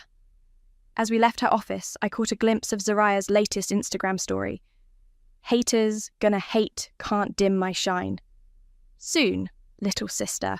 Very soon. The bailiff's heavy knock echoed through my childhood home at exactly 9 a.m. I stood behind him, court papers clutched in my hand, heart pounding but spine straight. Mom opened the door in her designer robe, coffee cup in hand. Her smile froze when she saw me. What is this? Asset freeze and recovery order, the bailiff stated, handing her the documents. We're here to inventory and tag all items purchased with the disputed funds. Mum's coffee cup clattered to the floor. Maeve, what have you done? Exactly what you taught me, Mum.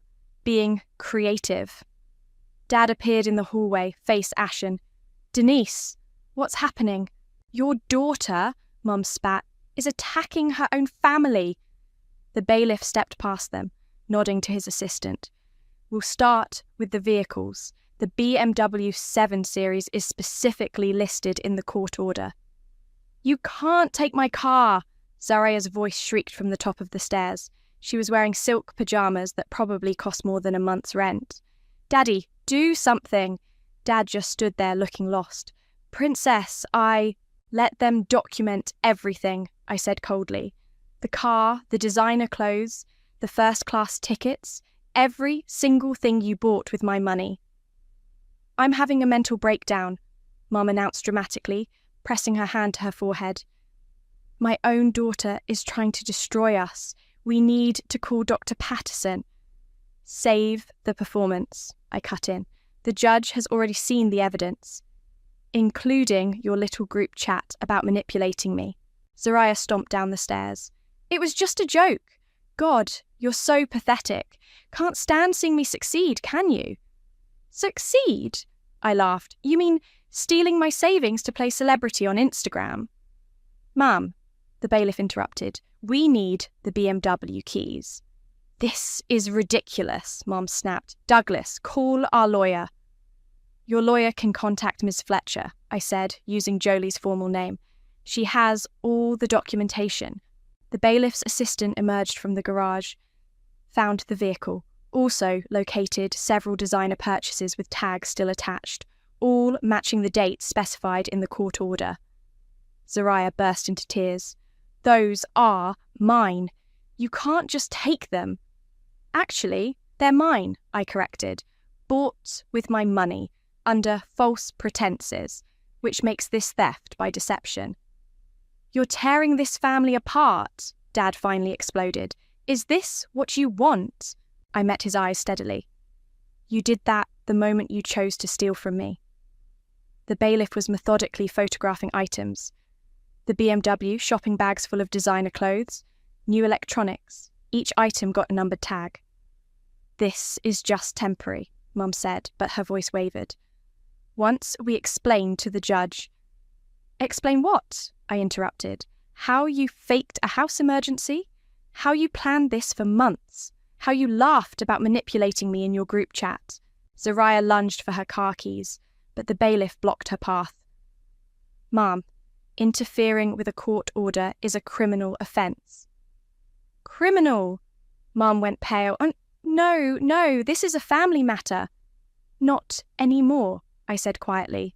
You made it legal when you committed fraud. The bailiff's assistant appeared with a stack of receipts found in Zariah's room. These match the transaction records provided to the court. Luxury purchases made within hours of receiving the transferred funds. Mom tried one last time. Sweetheart, please, We can work this out privately, as a family. Family? I gestured around the room. Look what you did to our family. All for what? Instagram likes? Designer bags? Was it worth it? Zariah slumped against the wall, mascara running. You've ruined everything.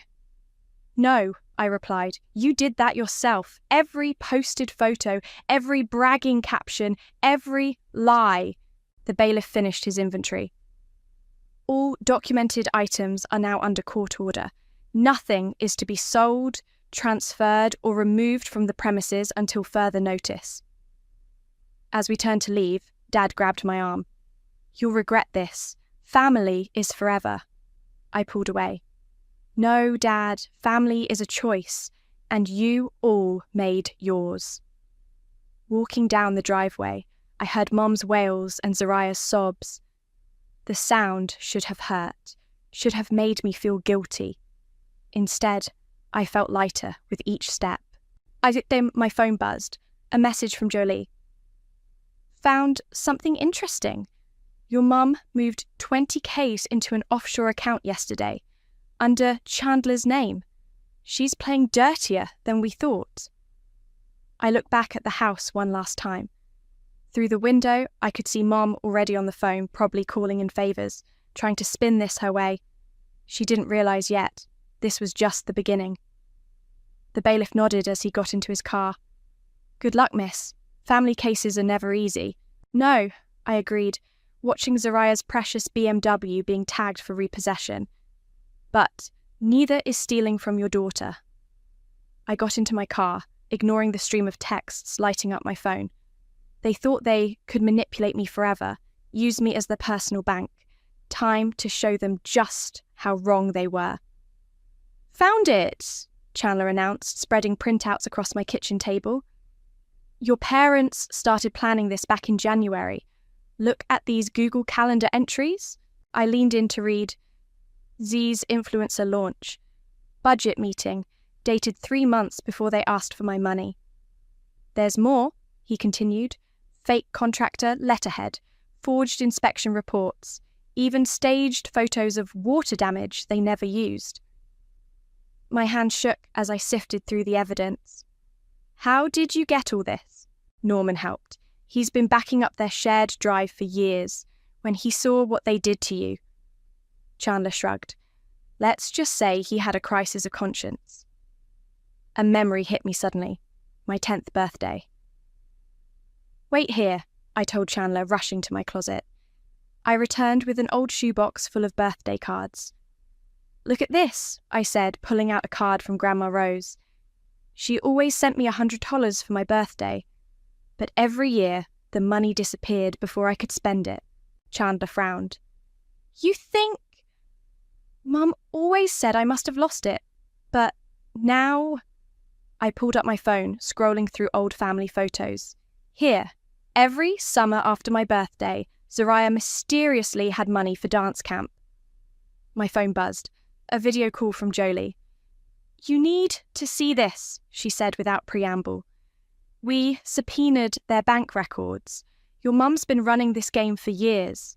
She shared her screen, showing transaction after transaction.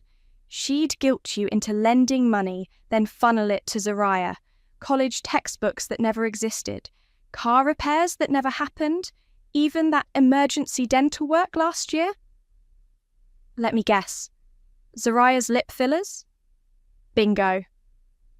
A knock at my door made us all jump. Through the peephole, I saw Mum standing there, tears streaming down her face. Don't answer it, Chandler warned. Please, Maeve, Mum called through the door. I just want to talk. I hit record on my phone before opening the door. How dare you, Mum hissed, mask dropping instantly. You want to destroy your own family over money? You mean my life savings that you stole? We had a plan. She stepped closer, jabbing her finger at me. Zariah's going to be famous. She'll make connections, open doors for all of us. But you're too selfish to see the big picture. The big picture? I laughed bitterly. Like when you stole my birthday money for her dance camps. Mum froze. You remember that? I remember everything, Mum. Every lie, every manipulation, every time you picked her over me. She's special. Mum's voice rose hysterically. She has star quality. You're just what? The responsible one, the backup plan, the family ATM? You'll regret this, she snarled. When Zariah's famous, when we're all living the high life, you'll be sorry you turned against us. Mom, Chandler called from behind me, you're being recorded. Mum's eyes widened as she noticed my phone. Without another word, she turned and fled. You okay? Chandler asked softly. I nodded, though my hands were shaking. Send that recording to Jolie. My phone lit up with a message from Norman. Found something else. Old videos from family meetings. They were coaching Zariah on how to manipulate you, teaching her your weak spots. The attached video showed Mom, Dad, and Zariah sitting at our dining room table. Remember, Mum was saying, Maeve can't resist when we cry. She hates disappointing family. Use that. Zariah nodded, practicing her fake tears. Like this? Perfect. Now, mention how hard you're working on your dreams. I couldn't watch anymore. Maeve, Jolie's voice came through the speaker. We have enough, more than enough. Want me to schedule the final hearing? Do it. They'll try to paint you as the villain, Chandler warned. The jealous sister trying to ruin Zariah's chances at fame. Let them try. I looked at the mountain of evidence on my table. Years of calculated manipulation. Decades of lies. The truth has receipts. My phone buzzed again. Dad, this time. Your mother's crying herself sick. Is this what you wanted? To destroy our family?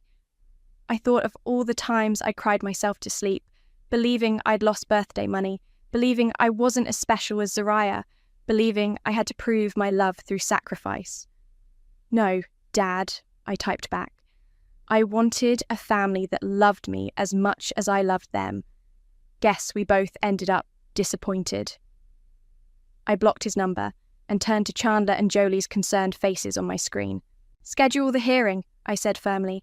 It's time everyone saw who they really are. The courtroom fell silent as Jolie approached the witness stand where Mum sat, perfectly coiffed and dabbing at invisible tears. Mrs. Hopkins, Jolie began, please explain the emergency roof repairs you claimed required $89,000. Our contractor said, What contractor? Jolie interrupted. Because we've subpoenaed every licensed contractor in the area. None had any contact with your family. Mum's fingers tightened around her tissue. Well, he was independent. Independent? Jolie picked up a document. Like this fake inspection report you created? The one with a forged license number? Colour drained from Mum's face. Or perhaps, Jolie continued, you'd like to explain these travel bookings? Made the day before you called my client about your emergency? We had to act quickly, Mum stammered. Opportunities like your daughter's influencer tour, first-class flights, luxury hotels, designer shopping sprees, all paid for with fraudulently obtained funds. Objection, their lawyer called out. Argumentative. Sustained, the judge said. Rephrase. Jolie nodded. Mrs. Hopkins, did you use the money for house repairs as claimed?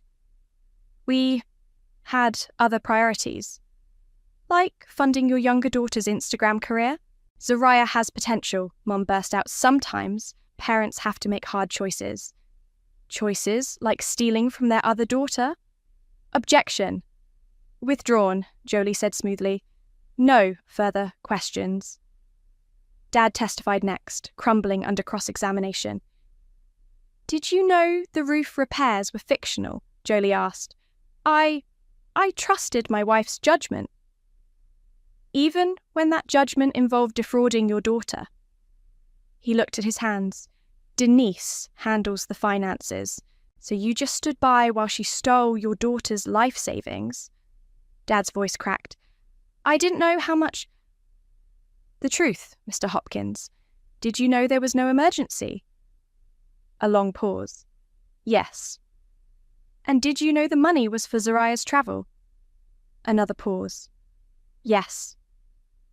Why didn't you stop it? He looked at Mom, then back at his hands. Because Denise said it was the only way. That Maeve would never just give us the money for Zariah's influencer career, the courtroom murmured. Mum shot him a venomous look. Then came Zariah's testimony. Like, I don't see what the big deal is, she said, examining her manicure. Family is supposed to support each other. Support? Jolie raised an eyebrow. Like this group chat where you mocked your sister for being too soft, where you planned how to manipulate her. That was just jokes. Jokes that cost your sister $89,000? Zariah's carefully constructed facade cracked. She's just jealous. She always has been. Everyone knows I'm the one with real potential. She's just what? Just boring, working her stupid office job, saving her stupid money. I'm going to be famous. Zariah was shouting now. Mum and Dad saw that. They knew who to bet on. The judge leaned forward. Miss Hopkins, are you admitting you knowingly participated in defrauding your sister? Zariah's eyes widened as she realized what she said. That's not... And these receipts, Jolie continued, where you forged income documents to obtain additional credit lines using the fraudulently obtained funds. Objection! Their lawyer jumped up. This ventures into criminal territory. Exactly, Jolie smiled. Your Honour, we've submitted evidence of multiple instances of fraud, including document forgery and false financial statements. Summer's testimony was the final nail. Oh my God, they totally planned it for months, she gushed. Mrs. H was like bragging about it at the spa. How they were going to use Maeve's savings to launch Zariah's influencer career. She said Maeve was their personal piggy bank. The judge had heard enough. Given the overwhelming evidence of fraud and financial misconduct, I'm issuing an immediate freeze on all family accounts and assets pending final judgment. Additionally, I'm referring this case to the District Attorney's Office for potential criminal charges. Mum collapsed in theatrical sobs. Dad stared blankly ahead. Zariah stormed out, already typing furiously on her phone. Furthermore, the judge continued, I'm placing temporary liens on all property purchased with the fraudulently obtained funds, including vehicles, jewellery, and designer goods. I felt Chandler squeeze my hand as Mum wailed, You're destroying our family. No, Mrs. Hopkins, the judge said sternly. You did that yourself. Court is adjourned until tomorrow's final judgment. Outside the courtroom, reporters had gathered. Someone had tipped them off about the fraudulent family case. Maeve, Jolie said quietly, tomorrow we'll get the final verdict. Are you ready? I watched Mum being comforted by her friends, Dad standing alone by the window, and Zariah crying to her Instagram followers about family betrayal. Ready? I smiled grimly. I've been ready my whole life. In the matter of Hopkins versus Hopkins, the judge began, this court finds in favour of the plaintiff.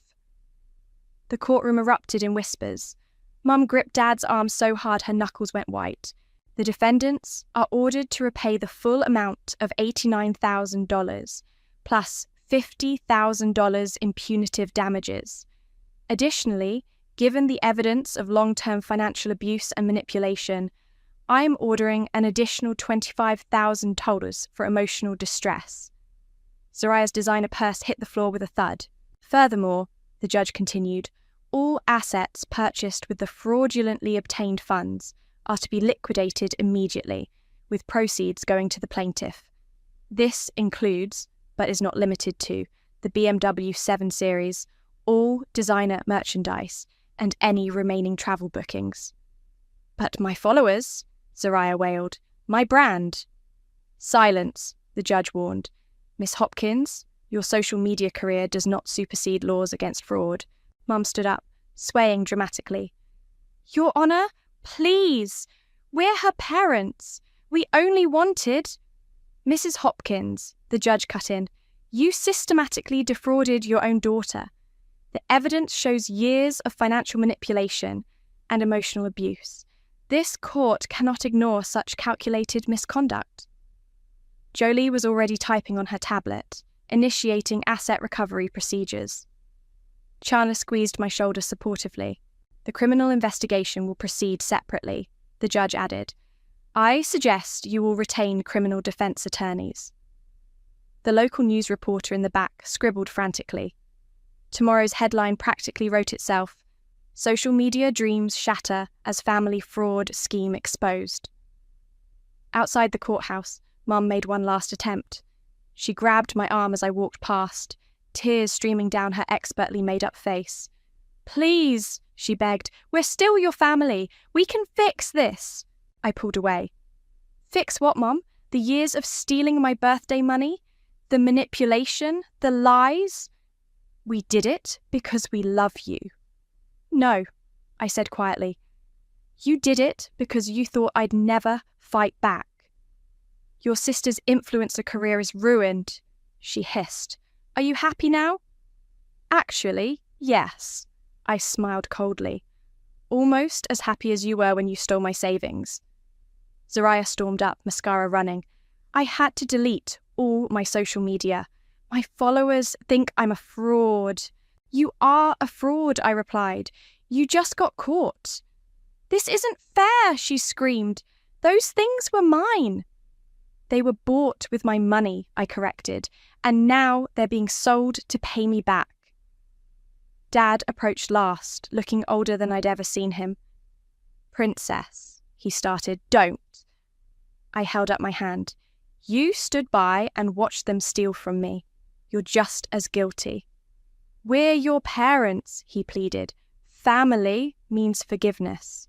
Family means love, I countered. Real love, not manipulation. Not theft, not lies. Reporters swarmed around us, shoving microphones forward. Mrs. Hopkins, how do you respond to allegations of long-term financial abuse? Zariah, what happens to your influencer career now? Maeve, how does it feel to expose your family's fraud? Jolie stepped in, shielding me. My client has no comment. The court's decision speaks for itself. As we walked away, I heard Mum's voice rise hysterically. She's destroying us! Her own family! I turned back one last time. You stopped being my family when you sold me out for Prada. Chandler was waiting by his car. Ready to go sign those condo papers? I nodded, feeling lighter than I had in years. My phone buzzed with a text from Norman. You did it. They needed this wake-up call. I'm sorry I didn't speak up sooner. The local news van pulled away, no doubt racing to broadcast the story of the Instagram-obsessed family who committed fraud for followers. Mum's social circle would implode. Zariah's influencer dreams were dead. Dad's business associates would distance themselves. But I felt no satisfaction in their downfall. Only relief that the truth was finally out. Jolie caught up with us, waving a document. Just got confirmation. The first asset liquidation payment will hit your account tomorrow. Ready to buy that condo? More than ready. My phone lit up with messages from Mum's friends. How could you do this to your own mother? Family matters should stay private. You've ruined their reputation. I blocked them all, one by one. You okay? Chandler asked softly. I looked at the courthouse steps where my family still stood, their carefully constructed facade finally crumbling. Yeah, I said. For the first time in my life, I really am. We drove away, leaving behind the wreckage of lies, the ruins of manipulation, and the ashes of what once was family. Tomorrow, I'd sign the papers for my dream condo. Tonight, I'd sleep knowing I'd finally stood up for myself. And that was worth more than all the Instagram followers in the world. The sound of my keys jingling in my new condo's lock still brought a smile to my face. Inside, the space was modest, but mine. Every piece of furniture carefully chosen, every wall painted the exact shade I wanted. My phone buzzed with a news alert. Local influencer scandal. Sister's revenge exposes family fraud. Below was a picture of Zariah, caught mid-meltdown outside the courthouse. A knock at the door made me jump. Through the peephole, I saw Norman shifting nervously. "Hey," he said when I opened the door. "Nice place." "Thanks. Want to come in?" He followed me to the kitchen where I was unpacking dishes. "Aunt Denise and Uncle Douglas are selling their house," he said quietly. "The criminal charges." I heard. The DA had filed multiple fraud charges. Mum's perfect reputation was in shambles. "Zariah's working at a call centre now," Norman continued. "No one will sponsor her after everything." I placed a mug in the cabinet. "That's not my problem." "I know, He pulled out an envelope. "I wanted to give you this, and apologise for not speaking up sooner." Inside was a birthday card. Tucked within, 5 crisp 100 bills.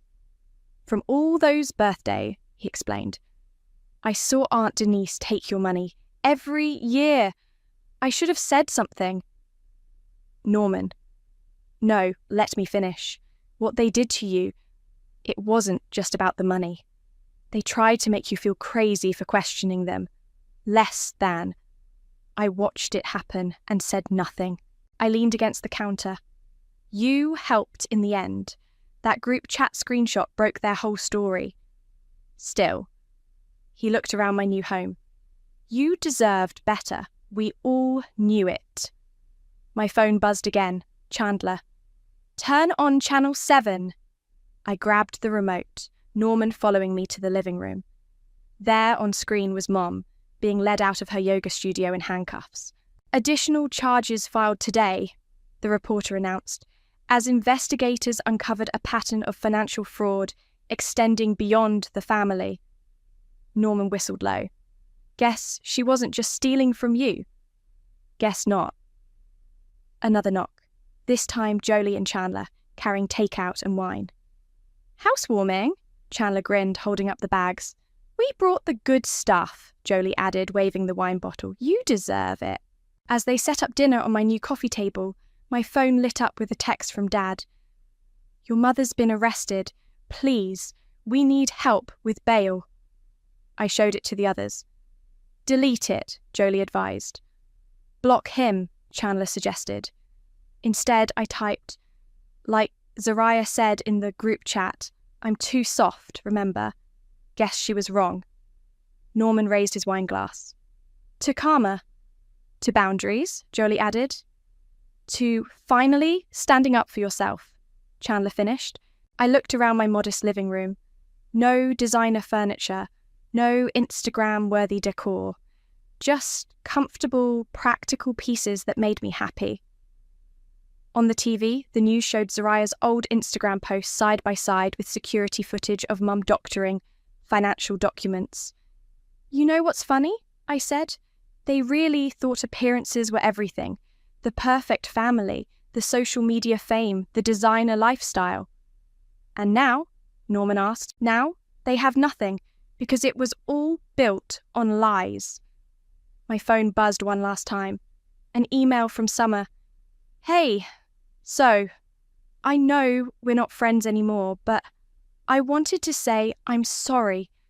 I should have told you what they were planning. Zariah wasn't the friend I thought she was." Jolie topped off my wine. "You going to respond?"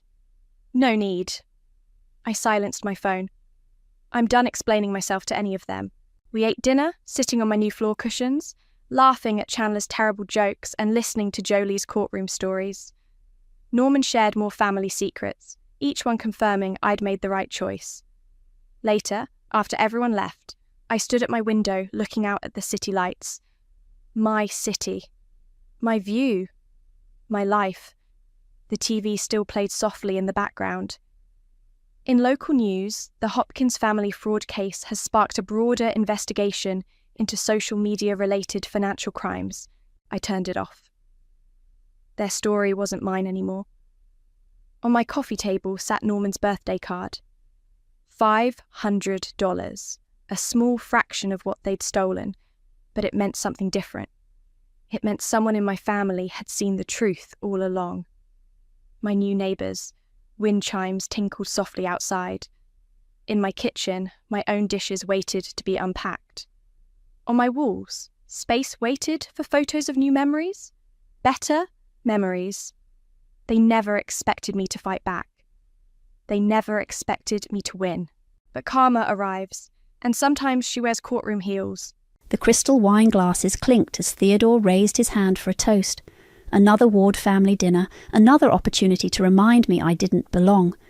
I shifted uncomfortably in my designer dress, the one Roy insisted I wear to at least look the part. My name is Maria, and 3 years ago I married into what Boston's elite call old money.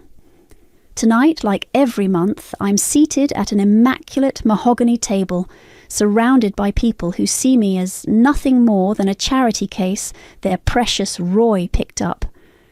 "To family," Theodore announced, his voice carrying that distinctive Ward authority, "and to Roy's latest acquisition, bringing in record profits." Everyone beamed at my husband. I took a small sip, fighting the urge to drain the glass. "Speaking of acquisitions," Chiara chimed in, her perfectly manicured hand gesturing toward me. "Maria, how's that little online thing of yours going? Still selling social media tips?" I forced a smile. "It's a digital marketing consultancy, actually, and it's—" "Oh, that's right," she interrupted, turning to her mother. "Mum, remember when I tried selling makeup online in college?" So cute how these things never really work out. Roy chuckled, patting my hand condescendingly. "Honey, maybe it's time to focus on more realistic goals. The country club is always looking for event planners." "I appreciate the suggestion," I said quietly, cutting into my untouched salmon. The familiar burn of humiliation crept up my neck. Virginia dabbed her lips with a napkin. "Dear, there's no shame in admitting when something isn't working. We all have our limitations." I watched Theodore check his phone for the 3rd time, his forehead creasing slightly. Something was off. He'd been making these subtle gestures all evening, checking his watch, exchanging glances with Roy. "Did you see the Matthews' new summer house?" Chiara continued, steering the conversation back to familiar territory. 12 bedrooms, though I suppose that's modest compared to our Hampton estate. I remembered when I first met Roy at a coffee shop downtown. He was different then. Charming, interested in my dreams. He talked about building something together. Now he sat here, nodding along as his family reduced me to a cautionary tale. "Maria," Theodore's sharp voice cut through my thoughts. "Pass the salt, would you?" As I reached for it, his phone buzzed again. This time he stood abruptly. "Excuse me, I need to take this." The conversation lulled enough for me to hear snippets through the dining room door. Impossible. No, the numbers can't be right. Check again." Roy's expression flickered with concern, but he quickly masked it. "More wine, everyone?" I noticed Alyssa, Chiara's daughter, watching her grandfather with the same curiosity I felt. Smart kid. She caught my eye and gave me a small smile, the only genuine one I'd seen all evening. Theodore returned, his complexion slightly pale. "Where were we? Ah, yes, Roy's deal. Tell them about the Johnson merger, son." But something in his voice had changed. The unshakable Theodore Ward sounded nervous.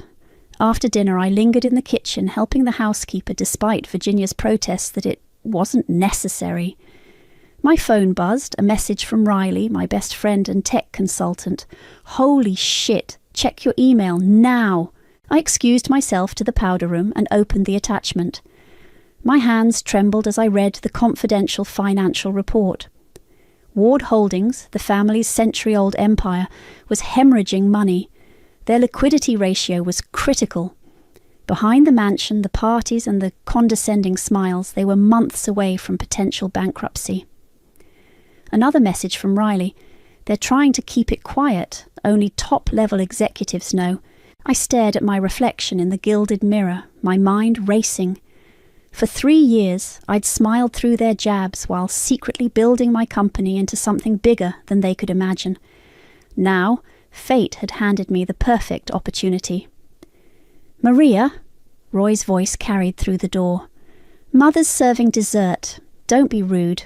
I took a deep breath, tucked my phone away, and opened the door. "Coming, dear." Roy wrapped an arm around my waist, leading me back to the dining room. "Try to participate more, okay? You're so quiet lately. People will think you're ungrateful." I leaned into him, playing my part. "Of course. I'm just tired from working on my little online thing." He laughed, exactly as I knew he would. But for the first time, I didn't feel the sting. Instead, I felt something else. The beginning of a plan. My phone buzzed again in my clutch. Another message from Riley. "There's more. Call me when you're alone. This is bigger than we thought." 7 figures? Riley nearly choked on her coffee. "Maria, you've been holding out on me." We sat in my home office, far from Roy's prying eyes. Spreadsheets covered my monitors. Ward Holdings' financial statements on one screen, my company's growth metrics on another. "I didn't want anyone to know," I said, pulling up another document. "Especially not the family. Look at this. Their Asia-Pacific division is bleeding money," Riley whistled. "And they have no idea you're making this kind of cash? Roy thinks I made $30,000 last year. I let him believe it." I leaned back in my chair. He's too busy bragging about his own deals to notice the statements. My phone lit up. Angel, my lawyer, calling right on schedule. "Tell me you have good news," I answered. "Better than good," Angel's voice crackled through the speaker. "The shell company is set up. Clean, untraceable, exactly as we discussed. Are you sure about this?" I glanced at the family photo on my desk, Roy and I on our wedding day. "Absolutely sure." "Then I'll start approaching their board members, quietly, of course." After hanging up, Riley spun in her chair. "You know, most people just get divorced." "This isn't about revenge," I lied. "It's about opportunity." "Right," she smirked. "And the fact that you'll essentially become their boss has nothing to do with it." Before I could respond, I heard the front door open. Roy was home early. "Quick," I whispered, closing the financial documents. "Pull up that small business website we used as cover." Roy appeared in the doorway just as my screen changed. "Still playing entrepreneur?" he asked, loosening his tie. "Just finishing up," I smiled. "How was your day?" "Amazing. Dad closed another deal. We should celebrate. Dinner at the club." I stood, straightening my blouse. "Actually, I have a client meeting." "At this hour?" he frowned. "Since when do you have meetings?" "Since my little business started growing," I said sweetly. "Don't wait up." The meeting wasn't with a client. Instead, I found myself in a sleek downtown office, sitting across from 3 Ward Holdings board members. Angel had arranged everything. "Ms. Maria," the oldest member leaned forward, "your offer is substantial." 51% ownership, Angel confirmed. "Full voting rights. More than fair, given the company's current position." "Theodore won't like this," another member warned. I kept my voice steady. "Theodore doesn't need to know who's buying. Not yet." They exchanged glances. I could see the wheels turning, a mystery investor offering a lifeline when they desperately needed one. "The paperwork is ready," Angel added, "and the funds are in escrow." 2 hours later, I sat in my car, hands shaking slightly. 3 signatures. That's all it had taken to set everything in motion. My phone buzzed. Roy again. "Where are you? Father's here. He wants to discuss something important." I drove home quickly, curious about what Theodore had to say. When I walked in, they were in Roy's study, doors closed. I pressed closer, listening. Mystery investor. Theodore's voice was strained. We might have to accept their terms. But 51%? Roy sounded shocked. Father, that's control of the company. We don't have a choice, Theodore snapped. The banks are circling. This investor, whoever they are, is our only option. I stepped back, composing myself, then walked loudly past the door to announce my presence. Maria, Roy called out, you're late. How was your meeting? Productive, I smiled. Very productive. Theodore barely nodded at me, too preoccupied with his phone. He looked older somehow, worried lines creasing his forehead. I should go, he said abruptly. Roy, we'll discuss this more tomorrow. After he left, Roy poured himself a drink. Rough day? Seems like it, I said carefully. Everything okay at work? Just business stuff, he waved dismissively. Nothing you'd understand. How's your little website coming along? I thought about the signed contracts in Angel's office, about the millions I'd invested, about the power I now held over their entire empire. Oh, you know, I shrugged. Just taking it one day at a time.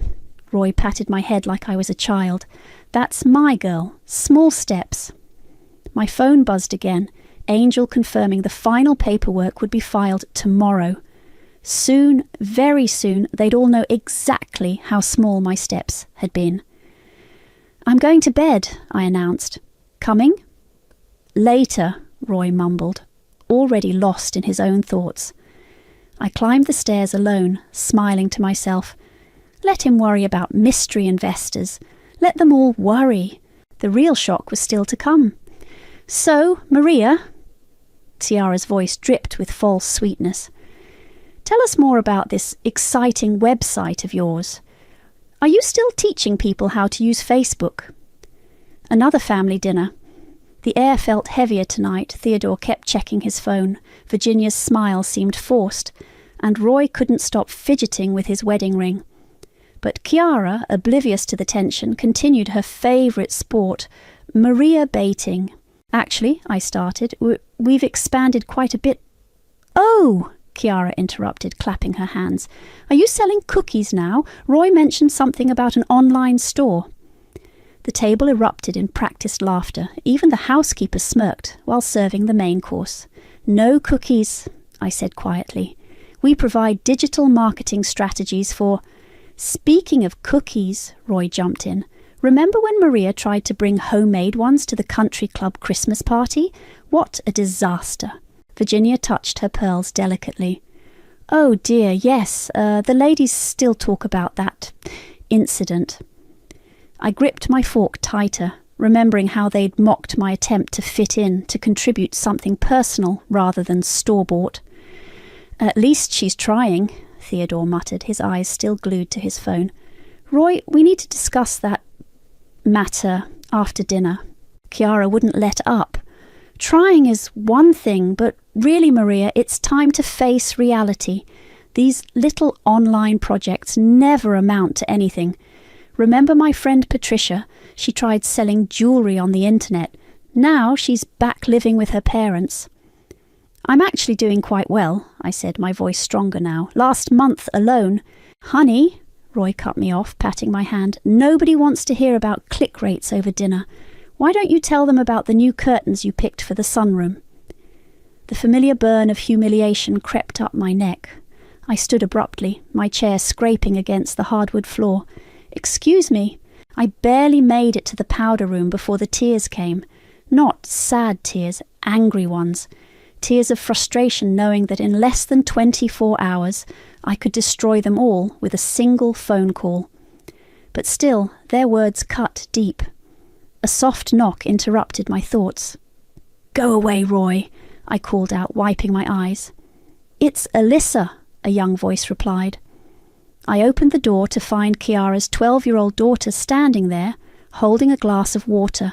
I thought you might need this, she said, offering the glass. Mom can be intense. I accepted it with a grateful smile. Thanks, kiddo. I Googled you, you know, Alyssa said quietly, glancing back to ensure no one was listening. Your company, the real one, not the fake website you show them. You're kind of amazing. I froze. Alyssa, Don't worry, she grinned. I won't tell. But I saw your interview in Digital Business Monthly. The one where you're photographed from behind. That was clever. Smart kid.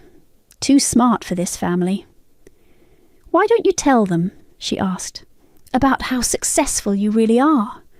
I leaned against the sink, considering her question.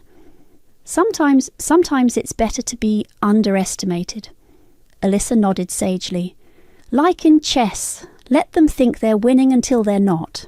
Before I could respond, my phone buzzed. Angel's message made my heart skip. It's done. All signatures confirmed. You now own 51% of Ward Holdings. Call me. Maria! Roy's voice boomed from the dining room. Stop hiding and come back to dinner. Alyssa rolled her eyes. Uncle Roy can be such a... Language, I warned, but couldn't help smiling. I was going to say dinosaur, she smirked. Like all of them, living in the past, thinking they're better than everyone else. I squeezed her shoulder. You're different, Alyssa. Don't let them change that. We returned to the dining room where Kiara was mid-story about someone else's failed business venture. There you are, Roy frowned. You're being rude to our family. I sat down, suddenly calm. Let them have their jokes. Let them bask in their imagined superiority. In less than 24 hours, their whole world would turn upside down. I'm sorry, I said sweetly. Please, Kiara, continue your story. Well, as I was saying, she preened, some people just aren't cut out for success. They should stick to what they know. Across the table, Alyssa caught my eye and mimicked a chess piece tipping over. I bit back a smile. My phone buzzed again. Angel. Board meeting scheduled for tomorrow. Ready to show your hand? I typed back a single word. Ready. What are you smiling about? Roy demanded. I looked around the table, at Theodore's worried frown, Virginia's forced dignity, Kiara's smug smile, and Roy's entitled scowl. Oh, nothing, I said, just thinking about tomorrow. Sign here, Angel said, sliding the final document across her desk. And here, one more on the last page. My hand didn't shake as I signed. 3 years of condescension had steadied it perfectly. Congratulations, she smiled, checking her watch. As of 9 a.m, you officially own Ward Holdings. The board notification goes out in exactly 1 hour. I stood by the window of her downtown office, watching the morning traffic below. Has Theodore arrived at work yet? His assistant confirmed he's in his office, Angel nodded. Would you like me to patch through the video feed from the boardroom? I settled into a leather chair as Angel pulled up the security feed on her laptop. Theodore sat at the head of the table, scrolling through his phone. Board members filed in slowly, none meeting his eyes. The formal notice should hit his inbox. Now. On screen, Theodore's phone lit up. We watched as he read, his face draining of colour. He stood abruptly, loosening his tie. Play the audio, I whispered. Impossible. Theodore's voice crackled through the speaker. Who authorised this? It's all legal, Theodore, one board member said quietly. The paperwork is ironclad. But who? Theodore slammed his hand on the table. Who's behind this? The investor wishes to remain anonymous for now, another member explained. But they've assured us no immediate changes to day-to-day operations. My phone buzzed. Roy calling. I declined it. He's probably just heard, Angel mused. Theodore must have called him. Right on cue, Roy burst into the boardroom on screen. Father, what's happening? I turned off the feed. That's enough for now. Is everything else in place? Angel handed me a folder. New signatory rights, voting procedures, everything you need. You can reveal yourself whenever you're ready. I drove home slowly, savouring the moment. Roy's car wasn't in the driveway, still at the office, probably having a meltdown with Theodore. Inside, I changed into workout clothes and headed to my home gym. Might as well look busy when the storm hit. The front door slammed an hour later. Maria! I kept running on the treadmill as Roy stormed in, his face red. Where have you been? I've called 6 times. Working out, I gestured to the treadmill. What's wrong? Everything. He ran his hands through his hair. Some mystery investor just bought controlling interest in our company. Father's losing his mind. The board won't tell us who it is. I slowed the treadmill to a walk. That sounds serious. Serious? He laughed hysterically. It's a disaster. This investor could destroy everything we've built. Or save it, I thought, remembering the company's dire financial statements. I'm sure your father will figure something out, I said, toweling off. He always does. You don't understand, Roy snapped. Of course you don't. This is big business, Maria, not some little website. I bit back a retort. Soon enough, he'd understand exactly how much I comprehended about big business. My phone buzzed. Riley this time. Just saw the Business Wire announcement. You actually did it, you absolute queen. Who's that? Roy demanded. Just a client, I said smoothly. Speaking of work, I have a video call in 10 minutes. Seriously? Our family is in crisis and you're worried about your little social media projects. I headed for my office. We all have priorities, Roy. You've been different lately, he called after me. Cold, distant. What's going on with you? I turned, studying his face, the entitled frown, the accusatory stare. 3 years ago, I'd found it charming. Now it just looked small. Nothing's going on, I smiled. You'll know soon enough. I closed my office door on his confused expression and dialed Angel. The vultures are circling, she reported. 3 business newspapers have called, asking about the takeover. Theodore's secretary says he's cancelled all meetings for the week. Perfect, I said, pulling up my calendar. Schedule the reveal for Friday's family dinner. I want everyone there. Dramatic, Angel chuckled. I'll have the papers ready. Are you sure about this timing? Through the door I could hear Roy on the phone, probably with Theodore, his voice rising in panic. I've waited 3 years, I said quietly. I can wait 3 more days.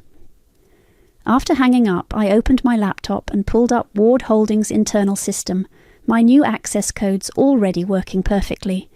Departments, budgets, personnel files, everything they'd never thought I'd see. A message popped up from Alyssa. Just heard Uncle Roy yelling at Grandpa on the phone. Something big happening.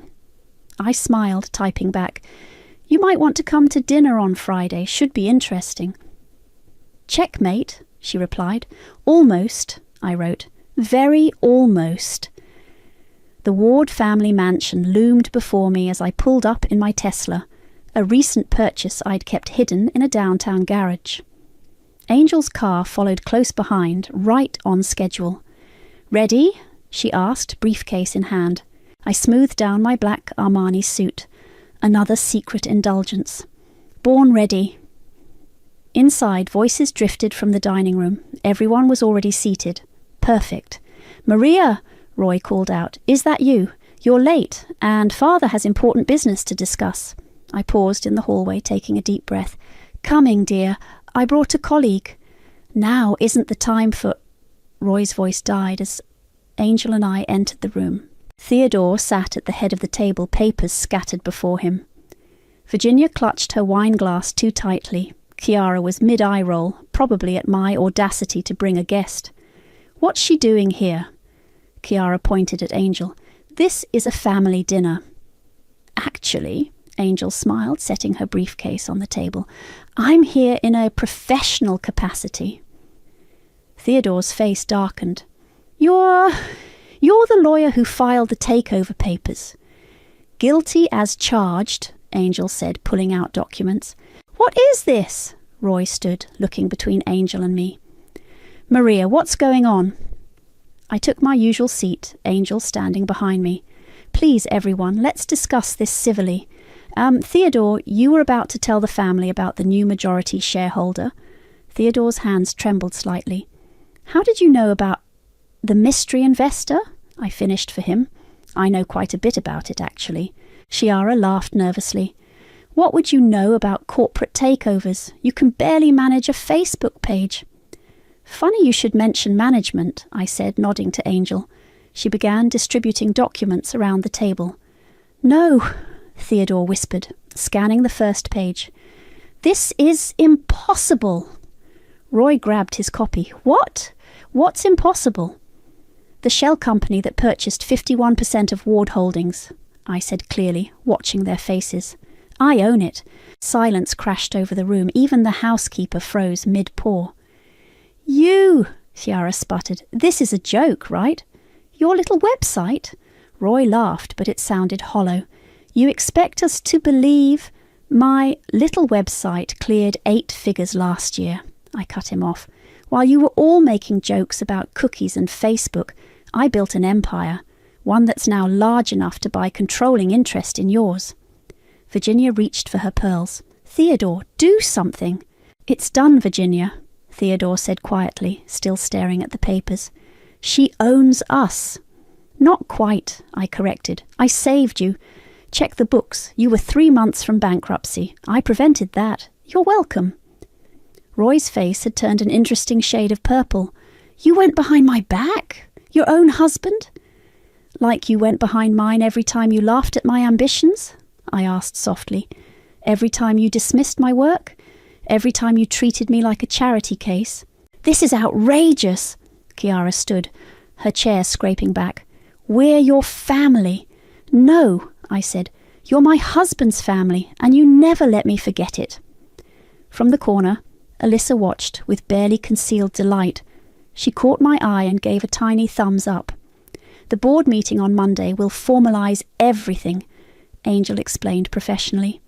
Maria will assume her role as a majority shareholder and board chair. Theodore seemed to age years in minutes. You planned this all along. No, I said honestly. I planned to succeed despite you all.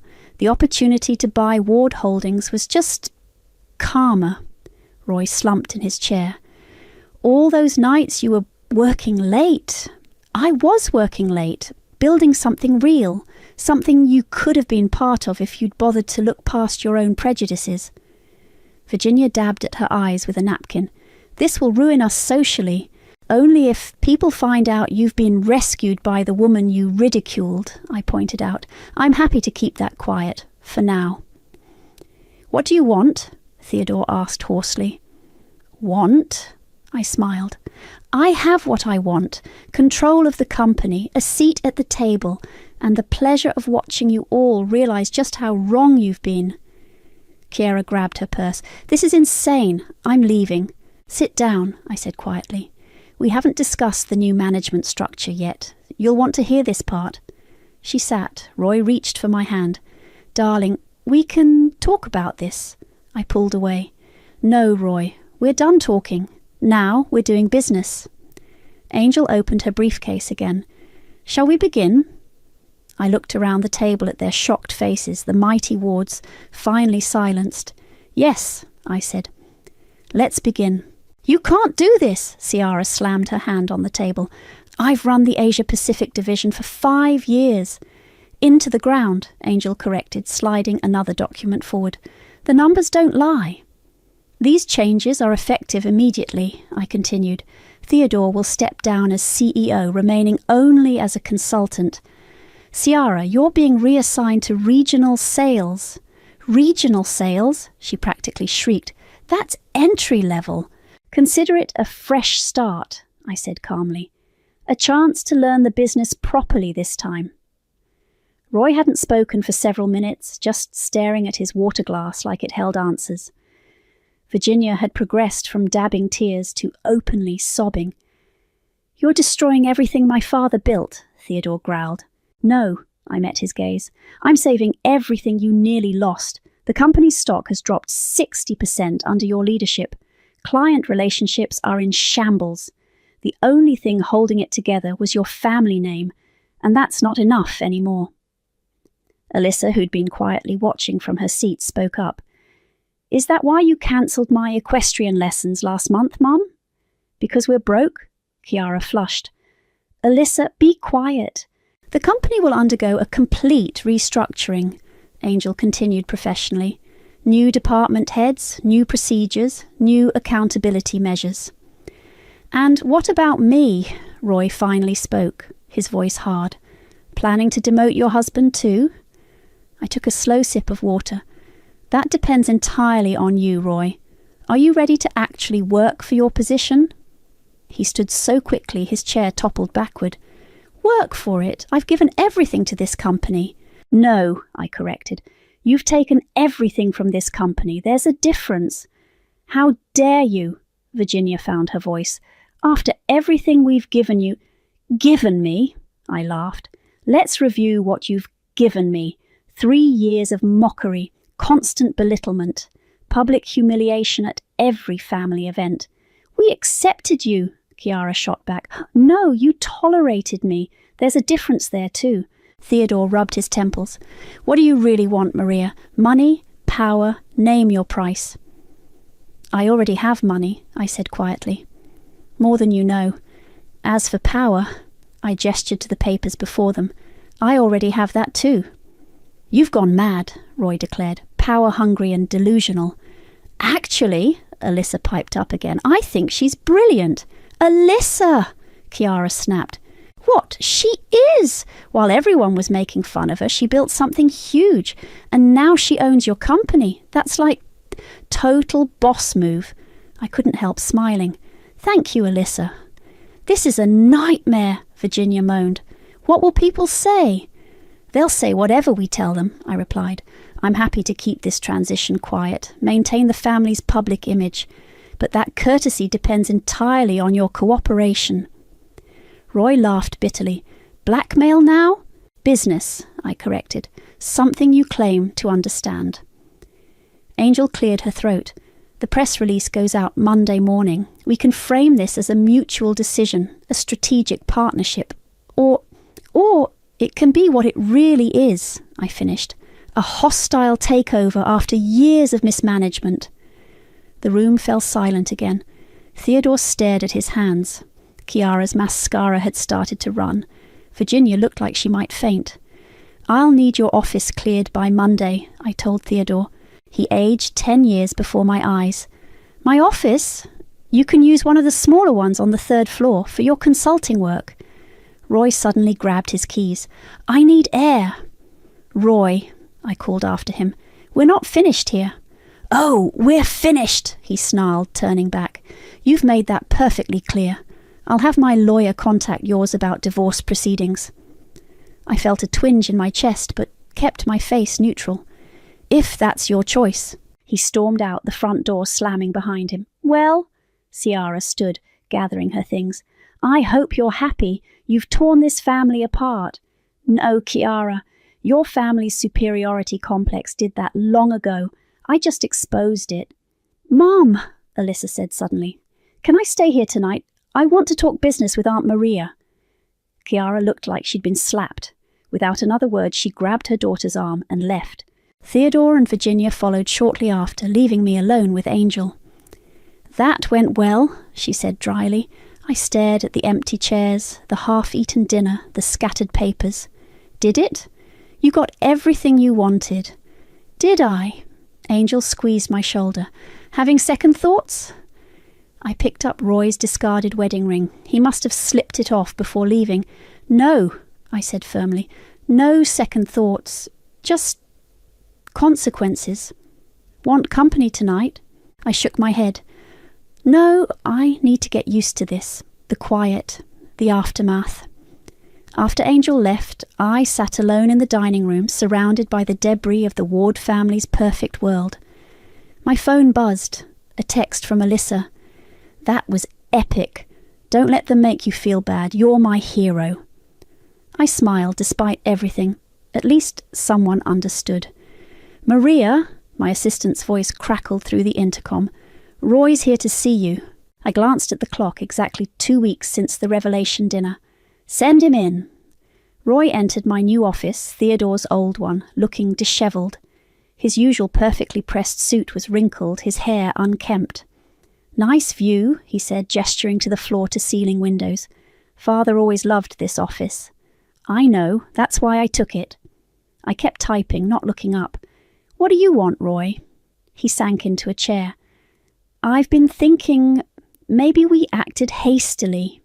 We? About the divorce, about everything. He leaned forward. We could still make this work. Together? Think about it, with your business acumen and my connections. I finally met his eyes.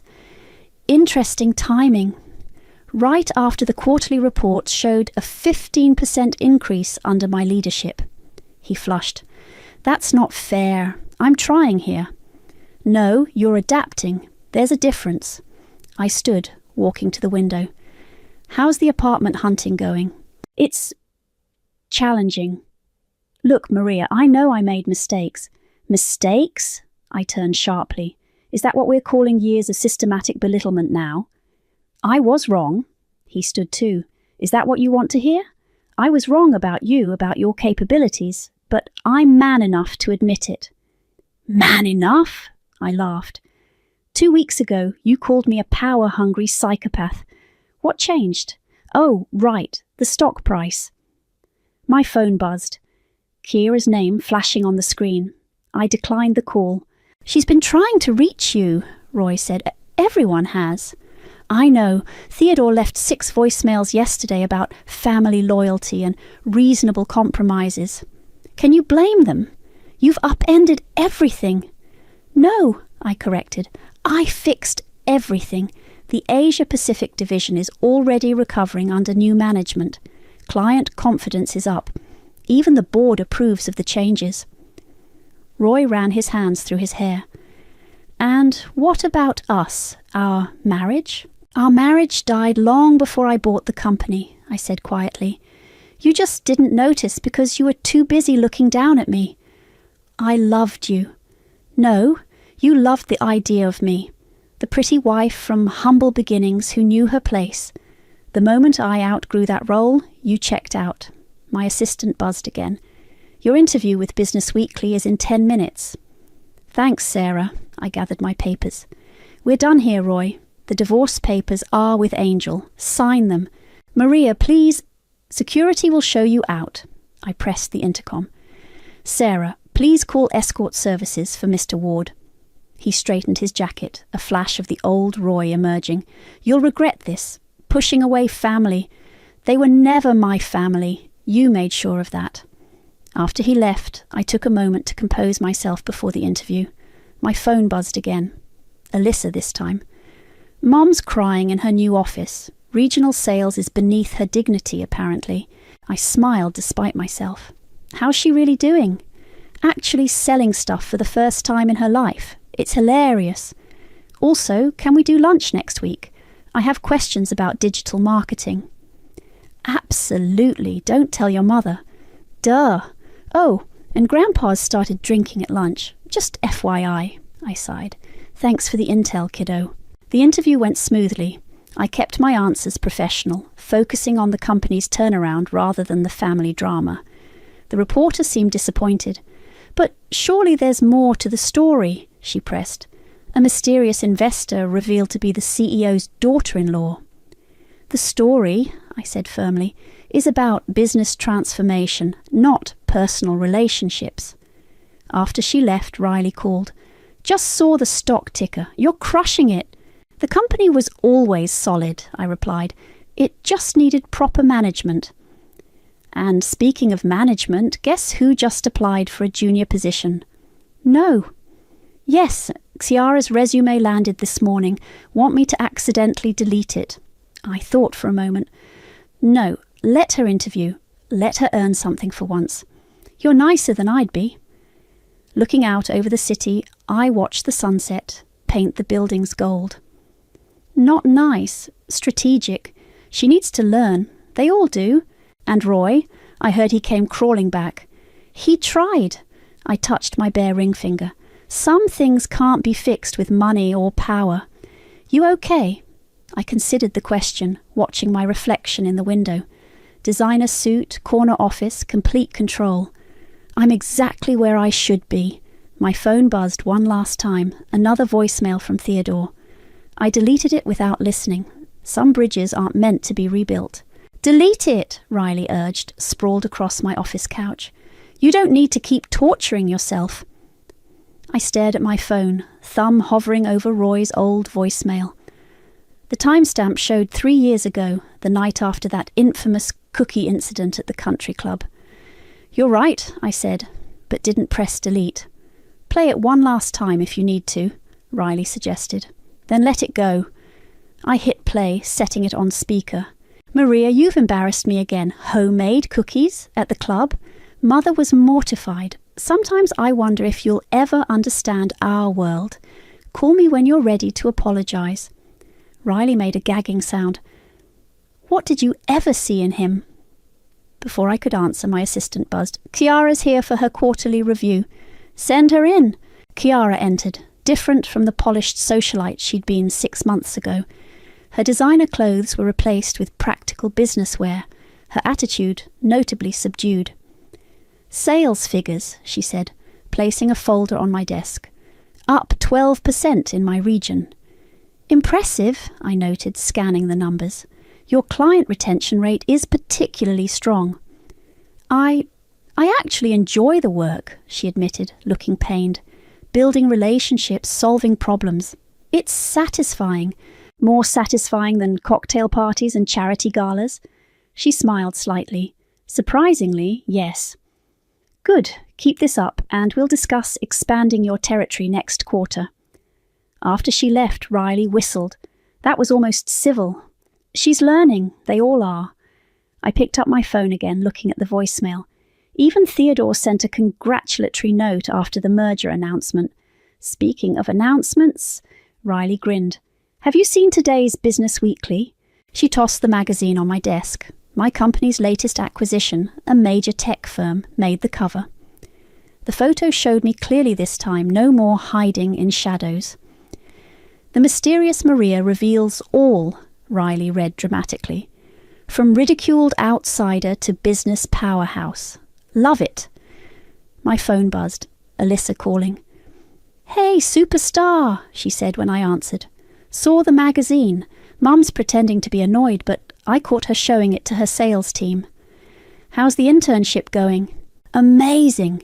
Your digital team is teaching me so much. Also, Mum actually apologised yesterday, like a real apology, not her usual backhanded stuff."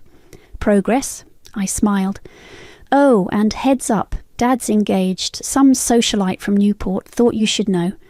I felt nothing, no pain, no regret. "Good for him." After hanging up, I finally looked at Roy's voicemail again. "Do it," Riley encouraged. "It's time." I pressed delete. The message disappeared, taking the last remnant of my old life with it. "Feel better?" Riley asked. "Feel free," I corrected. My assistant buzzed again. "Your 4 o'clock is here. The startup founders. Send them in." 2 young women entered, clutching business plans and looking nervous, exactly as I had once looked pitching to investors. "Ladies," I gestured to the chairs. "I hear you have an interesting proposition." "Yes," the younger one stammered, "though some investors said we're too inexperienced." "Tell me anyway," I interrupted. "Sometimes the best ideas come from unexpected places." They shared a hopeful glance, spreading their materials across my desk. "We'll need about an hour," Riley stood. "Dinner after?" "Can't. Mentoring session with Alyssa's Young Entrepreneurs Club." "Look at you," Riley smirked. "Building empires and lifting others up. Who'd have thought?"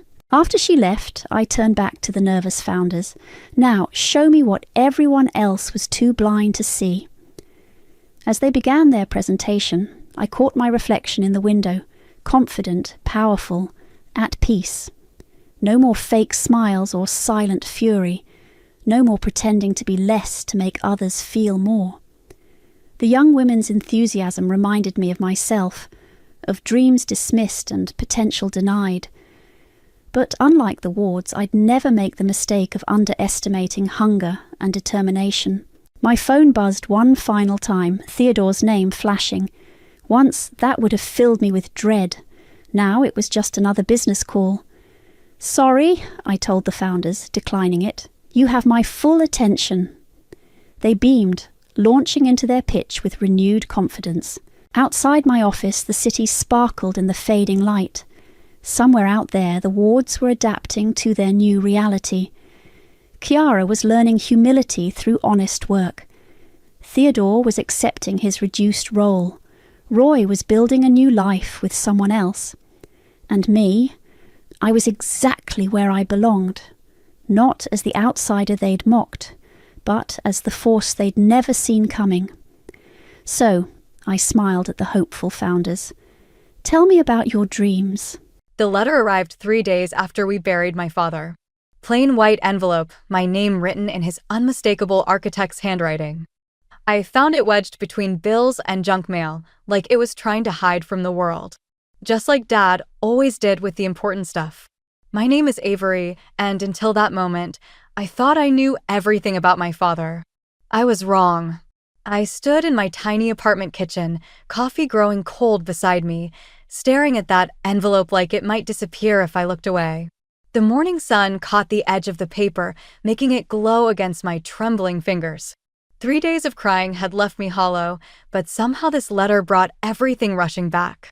Sweetheart, it began. If you're reading this, then I couldn't find the courage to tell you in person. I'm sorry for that. But what I'm about to share with you needs to stay between us. The words blurred as tears welled up again. I blinked them away, determined to focus. My phone buzzed. Mom's name flashed on the screen. I let it go to voicemail, just like I had been doing since the funeral. I couldn't handle another conversation about the appropriate way to grieve, or how Chloe was handling it so much better. Back to the letter. There's something waiting for you at First National Bank, box 247. The key is taped to the back of this page. What you'll find there is yours alone. Not your mother's, not Chloe's. Just yours. I flipped the page over. A small silver key caught the light, secured with clear tape that had yellowed slightly with age. How long had he been planning this? My phone buzzed again. This time it was Ethan. Hey babe, your mom's worried. Call her back. I texted back quickly, working on something. Talk later. The letter continued. I've watched you struggle to find your place, always putting everyone else first. You're so much stronger than you know, Avery. Sometimes the greatest act of love is letting someone find their own way. The doorbell rang, making me jump. Through the peephole, I saw Chloe, perfectly put together as always, probably sent by Mom to check on me.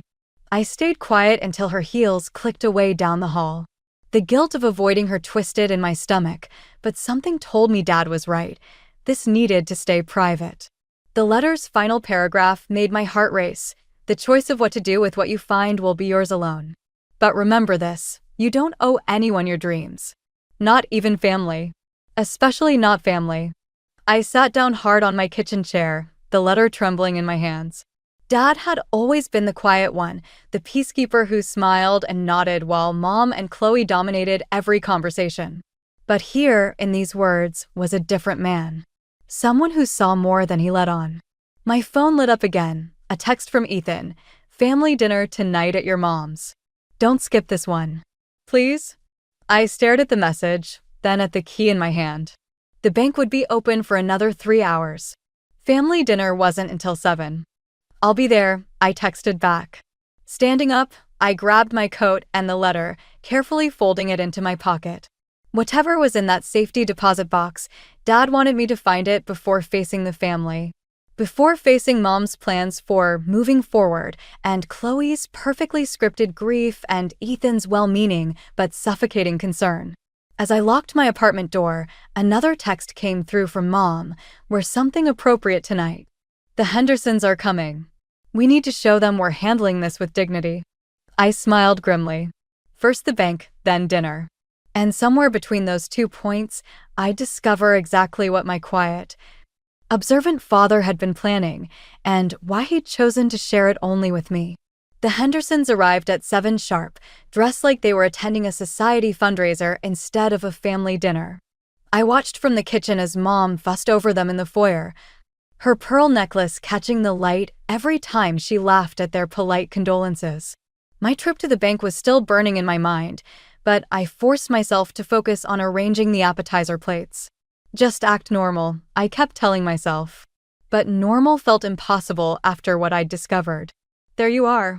Chloe breezed into the kitchen, wearing a black dress that probably cost more than my monthly rent. Mom's been looking for you. Why aren't you dressed yet? I glanced down at my simple black pants and blouse. I am dressed. Oh, Avery. She sighed, reaching past me for the wine opener. You know what Mom means by dressed. The Henderson's son is here. Jason? The investment banker. I'm dating Ethan, I reminded her, though lately, that fact felt more like a habit than a certainty. Right. Speaking of Ethan, he's been asking about Dad's will. Seems pretty interested in the details. My hands froze on the cheese plate. What details? Just everything. Chloe leaned against the counter, studying me.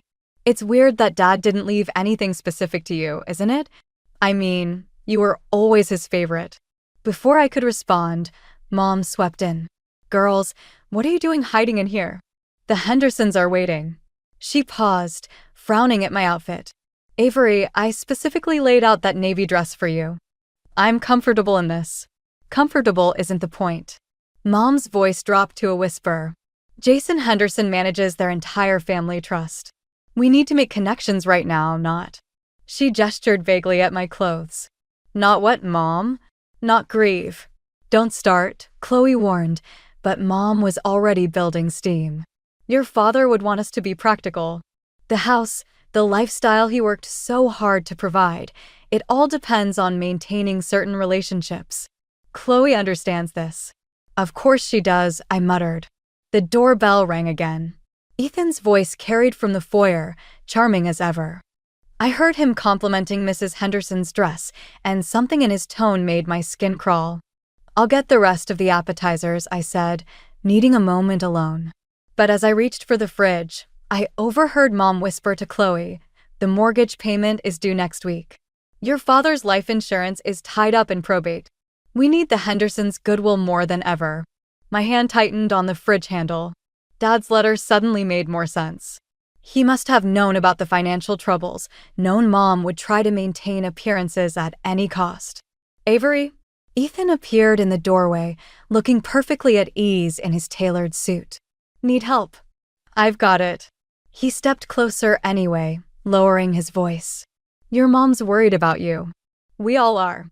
You've been distant since the funeral. I'm fine. Are you? Because Chloe mentioned you've been asking questions about your dad's finances. I set down the plate harder than necessary. Why are you and Chloe discussing me? We care about you. His hand touched my waist, but it felt wrong somehow. Maybe if you talk to me about what's bothering you. Avery, Mom called from the dining room. The Hendersons are asking about your work at the community center. I stepped away from Ethan, grateful for the interruption. But as I headed for the dining room, I caught a glimpse of him and Chloe exchanging a look that made my stomach turn. The safety deposit box key felt heavy in my pocket. Dad's words echoed in my head. You don't owe anyone your dreams. Looking at the perfectly arranged dining room, at Mom's desperate smile and Chloe's calculated charm, I finally understood what he meant. This wasn't just about money. It was about escape.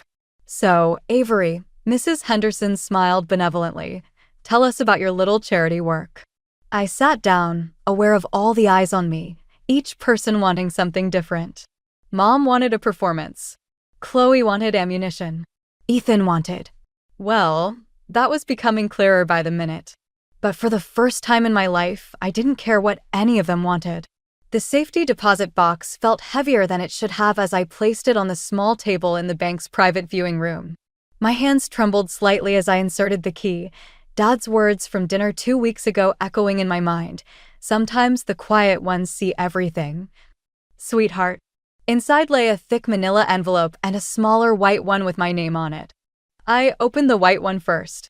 My dear Avery, it began, by now you've probably noticed what's happening at home. Your mother's desperate social climbing, Chloe's increasing entitlement, and that boyfriend of yours asking all the wrong questions. My throat tightened. Even from beyond the grave, Dad saw right through everyone. The manila envelope contained bank statements, property deeds, and finally, a cashier's check that made my hands shake. $2 million. More money than I'd ever seen in my life. Everything okay in there, Miss Thompson? The bank manager knocked softly. Yes, fine, I called back, quickly stuffing the check into my purse. My phone buzzed. Ethan again. 3 missed calls since this morning. I silenced it and returned to Dad's letter. This money comes from my personal accounts, built up over years of careful planning. Your mother never knew about it. Neither did Chloe.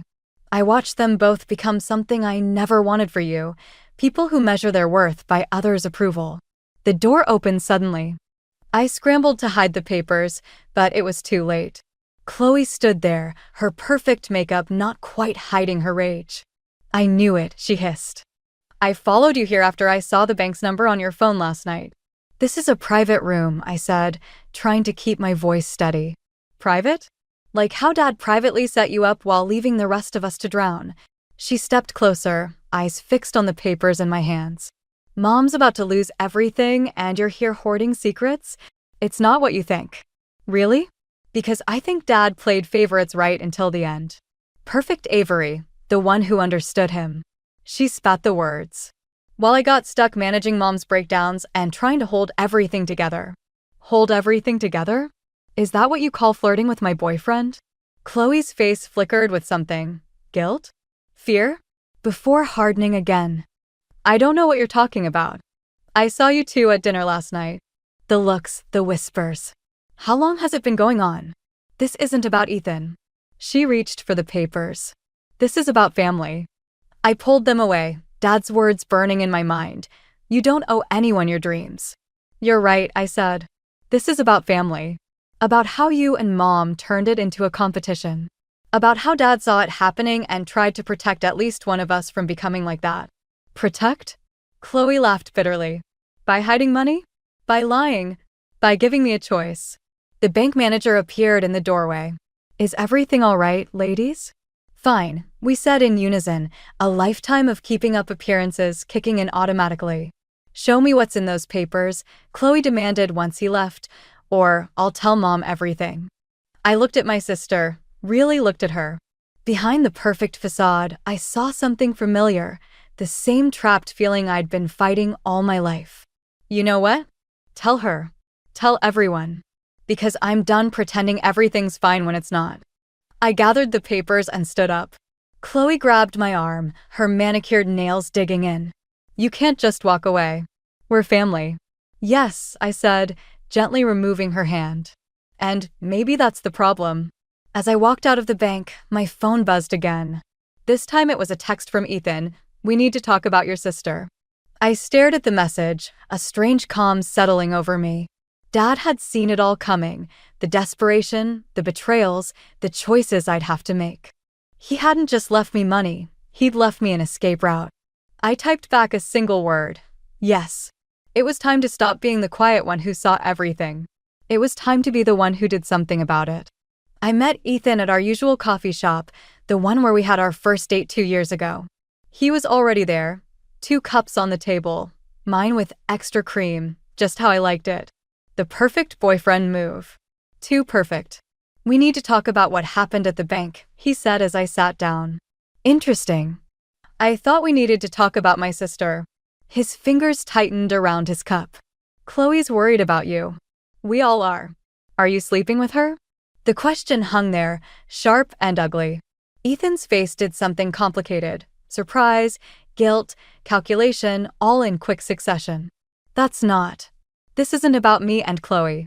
He leaned forward. Your father left you money, didn't he? A lot of it. I thought about Dad's letter, about his quiet observations over the years. Had he seen this coming too? Your mother's about to lose everything, Ethan continued. The house, the social standing, all of it. You could help. Like you've been helping Chloe? He had the grace to flinch. Look, things got complicated. Chloe was vulnerable after your father died. Don't. My voice was steady, surprising even me. Don't you dare use my father's death as an excuse. A text lit up my phone. Mom, the bank called about the mortgage. Where are you? I switched it to silent as Ethan reached across the table. We can fix this, Avery. All of it. Just tell me about the money. Let me help you figure out what to do with it. The same words he'd used when I got my promotion last year. When I inherited my grandmother's jewelry. Always offering to help manage my resources. There's nothing to figure out, I said, standing up. It's already decided. Avery, wait, he grabbed my wrist. Too tight. You're not thinking clearly. Your father's death, the stress. Let me handle this. A memory surfaced. Dad at my college graduation, quietly slipping me extra cash while Mom fussed over Chloe's outfit. You've got good instincts, sweetheart, he'd said. Trust them. I pulled my arm free. How long? What? How long have you and Chloe been planning this? Was it before or after Dad died? His silence was answer enough. My phone buzzed again. Chloe this time. Mom's hysterical. If you have money, you need to help. It's what Dad would want. But that wasn't true, was it? Dad had spent years watching, planning, making sure at least one of us had a chance to break free. I loved you, I said to Ethan. Did that matter at all? He stood too, switching tactics. Of course it did. It does. But families stick together, right? Your mom needs help, Chloe needs support, and you need guidance. Let me be there for all of you. The pieces clicked into place. They'd planned it perfectly, Ethan keeping me close while Chloe worked on Mom, all of them waiting to see what Dad might have left behind. I reached into my bag and pulled out a small envelope. Here's your guidance. Inside were photos from my phone, screenshots of texts between him and Chloe going back months, pictures of their secret meetings that weren't so secret after all. I'm not the quiet one anymore, I said, watching his face pale. Dad taught me better than that. As I walked out, another text came through from Mom's bank. They were reviewing Dad's accounts, looking for hidden assets. They needed to speak with all family members. Time was running out. I had to decide, use Dad's money to save a family that never really wanted me, or honor his last wish and save myself. I thought about the community center where I volunteered, about the dreams I'd put on hold to play the dutiful daughter, about Dad, watching it all, planning an escape route. My phone buzzed one last time. Chloe, don't make me tell Mom everything. I smiled, thinking of the evidence safely backed up in 3 different places. Go ahead, I typed back. I've got some things to tell her too. I was packing the last of my office things when Chloe stormed in, waving her phone like a weapon. Behind her, Ethan lingered in the doorway, trying to look concerned instead of calculating. You're quitting your job? Chloe's voice carried down the hallway. Are you insane? I continued wrapping my desk photos in newspaper. Close the door. She slammed it instead, making the blinds rattle. Mom's having a breakdown. The bank is threatening foreclosure and you're what, running away? Interesting how you found out so quickly. I glanced at Ethan. Almost like someone's been monitoring my emails. He had the decency to look away, but Chloe stepped closer, her designer heels clicking on the tile floor. You have $2 million, Avery. $2 million that could save our family, and you're choosing to abandon us. My hand stilled on Dad's old paperweight. How do you know the exact amount? The silence was deafening. Chloe's face flushed, and Ethan shifted uncomfortably. You went through my apartment. The realization hit like a punch. While I was at the coffee shop with Ethan. That's why he insisted on meeting there. We had to know, Ethan started, but I cut him off. Had to know what? How much I was worth betraying. That's not fair, Chloe's voice cracked. You don't understand what Mom's going through. What I'm going through. Dad left us with nothing but debt and secrets. Did you even look for his letter in my apartment? The one explaining why he did this? I watched their faces. No, of course not. You just wanted the numbers. My phone buzzed. Mom again. I ignored it. Whatever Dad's reasons, Ethan stepped forward, playing mediator. The reality is your family needs help. You have the means to provide it. Isn't that what matters? I pulled out my laptop, typing quickly. You're right. Family does matter. Finally, Chloe sighed. So you'll help? Oh, I'm helping. I turned the screen toward them. On it were dozens of screenshots, their secret meetings, text messages, bank records showing suspicious transfers from Mom's accounts to Chloe's private one. What are you doing? Ethan's voice lost its smooth edge. Sending copies to Mom, the family lawyer, and the bank's fraud department. My finger hovered over the enter key. Unless you want to tell me the truth. All of it. Chloe's facade cracked. We needed money for Mom's gambling debts. Dad knew, but he wouldn't help. He just kept saying we needed to face consequences and learn responsibility. So you decided to take responsibility by stealing from Mom's accounts and setting up your boyfriend to spy on me? He wasn't supposed to fall for you, Chloe whispered. It was just supposed to be a way to find out about Dad's assets. The words hit harder than I expected. 2 years of my life, all a calculation. Avery, Ethan reached for me. It started that way, but save it. I pressed enter. The bank will figure out the truth about Mom's missing money. And you too can explain to her why her golden daughter has been bleeding her accounts dry. You bitch, Chloe lunged forward, but Ethan caught her arm. You're destroying everything. No, I picked up my box of belongings. Dad saw this coming. The manipulation, the lies, all of it. He wasn't punishing you. He was protecting me. As I walked out, Chloe called after me. Mom will never forgive you for this.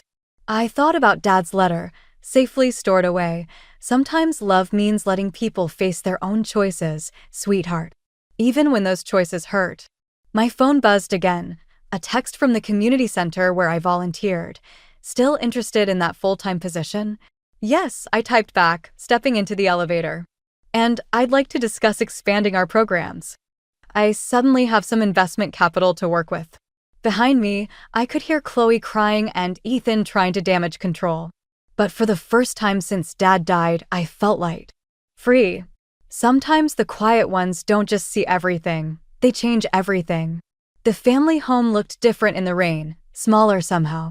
I sat in my car, watching Mom pace behind the living room windows, phone pressed to her ear. Probably calling her society friends, trying to explain why her accounts were suddenly frozen.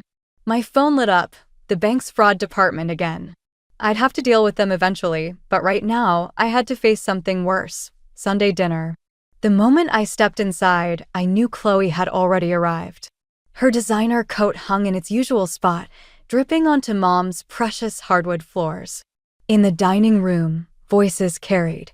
We can fix this, Ethan was saying. The bank just needs. Shut up, Chloe snapped. This is all your fault.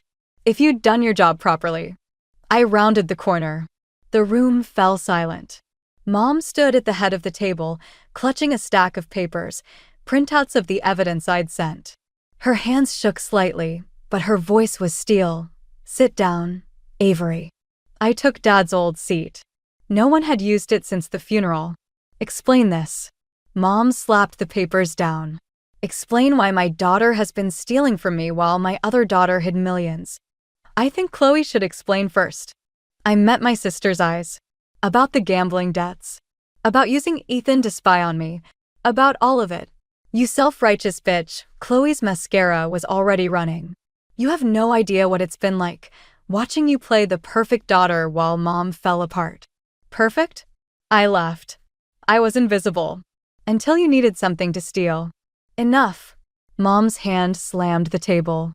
The bank is investigating both of you. Our name will be ruined. Everything your father built. Dad knew. The words stopped her cold. He knew about the gambling, the debt, all of it. That's why he protected the money from you. The silence that followed was deafening. Then Ethan cleared his throat. There might be a way to fix this. If Avery turns over the inheritance, we could settle with the bank quietly. Keep everything private. You mean keep your involvement private, I corrected. I loved you, he said softly. That part wasn't a lie. Just everything else? Mom sank into her chair. $2 million. All this time, while I've been drowning in debt. Your debt, I reminded her. Your choices. Our choices, Chloe countered. We're family. We're supposed to help each other. Like you helped yourself to Mom's accounts? At least I stayed. Chloe shot back. I didn't abandon her like you're doing. Mom looked up, suddenly sharp. Is that true? Are you leaving? I thought of the community center job offer, the chance to start fresh. Yes! Then you're no daughter of mine. Mom's voice was quiet, final. If you walk away now, don't come back. The words should have hurt more. Instead, they felt like freedom. I stood up. Dad left one more letter. Would you like to know what it said? Nobody moved. He wrote that love isn't about enabling destructive behavior. It's about having the courage to let people face their own choices. I pulled out my phone, showing them the bank app. So here's my choice. With a few taps, I transferred enough money to cover Mom's legitimate debts, not the gambling ones, not the secret credit cards. Just the mortgage and basic bills. That's all you get, I said. The rest goes where Dad intended, to someone who'll use it to help others, not enable more lies. You can't do this, Chloe whispered. I already have. I headed for the door, then turned back one last time. Dad saw all of this coming. He saw you using me, using him, using each other. And he made sure at least one of us would break free. Avery, wait, Mom called, but I was already walking out into the rain. My phone buzzed. The community center director, when can you start? Through my tears, I smiled. Tomorrow, I typed back. I'm ready to begin. Behind me, the family home grew smaller in my rearview mirror, its windows dark with secrets I no longer had to keep. The community center's windows glowed warm against the twilight as I finished unpacking my new office. 1 week since I'd walked away from my family, and already the world felt different. Clearer. A knock at the door made me freeze. Ethan stood there, hands in his pockets, looking more disheveled than I'd ever seen him. The security guard let me in, he said. We need to talk. There's nothing to talk about. Your mother's in the hospital. The words hit like a slap. Anxiety attack. Chloe found her unconscious this morning. I gripped the edge of my desk. Why are you here, Ethan? Because I can fix this. He stepped closer. The bank's investigation, your family's reputation, all of it. I have connections. Like the connections you used to spy on me? That was different. I didn't know you then. His voice softened. I didn't know I'd fall in love with you. You mean you didn't know Dad would leave me the money? A flicker crossed his face. There it was, the truth behind the mask. It's not that simple, he started, but another voice cut him off. Actually, it is. Mom stood in the doorway, Chloe beside her. She looked smaller somehow, her designer outfit wrinkled, her makeup imperfect. You're supposed to be in the hospital, I said. I checked myself out. Mom stepped into the office. I needed to see what was so important that my daughter would abandon her family for it. I gestured around the room. This is what Dad believed in. Helping people break free from toxic situations. Like the one you created. I created? Mom laughed bitterly. Your father kept secrets. He played favorites. He saw everything I cut in. The gambling, the lies, how you and Chloe manipulated everyone around you. He saw it all, and he made sure I'd see it too. Chloe moved to stand beside Ethan. We can still fix this. Together. As a family. Family? I pulled out my phone, playing a recording, Ethan's voice discussing their plan to access Dad's accounts. Chloe agreeing to use their relationship to manipulate me. Is this your idea of family? Mom's face went white. Chloe stepped forward, reaching for the phone, but I held up my hand. The bank already has copies. So does the district attorney. I met each of their eyes in turn. It's over. You'd send your own sister to jail? Mom whispered.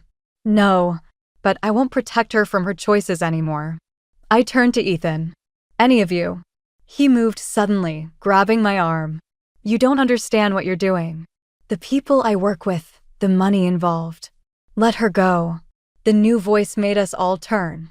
Sarah, one of our center's clients, stood in the doorway with 2 police officers. I called them when I saw them come in. You okay, Avery? Ethan released me, stepping back as the officers entered. This is what Dad wanted, I said, watching their faces crumble. Not revenge. Not punishment. Just truth. The chance to build something honest from the ashes of all your lies. Miss Thompson. One officer stepped forward. We need to ask you some questions about the financial fraud complaint you filed. Mom sank into a chair, all pretense gone. Everything we did.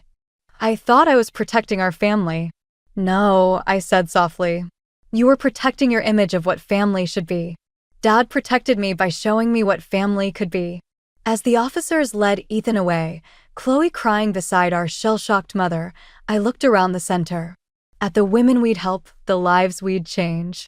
At the legacy Dad had really left, not money, but the courage to break free.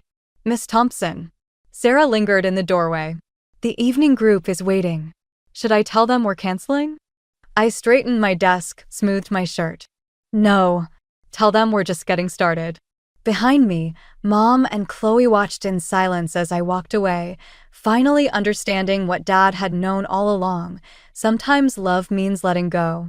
1 year later, I stood in front of the community center's newly expanded wing, watching as workers installed the dedication plaque. The Robert Thompson Memorial Center for New Beginnings. The morning sun caught the brass letters, making them glow like Dad's smile used to. Sarah appeared beside me, clipboard in hand. The first group of residents moves in next week. We've already got a waiting list for the transitional housing program. Dad would have loved this, I said, touching the plaque. Using his money to help people start over. Speaking of starting over. Sarah nodded toward the parking lot. Chloe stood there, looking different than I remembered. No designer clothes, no perfect makeup.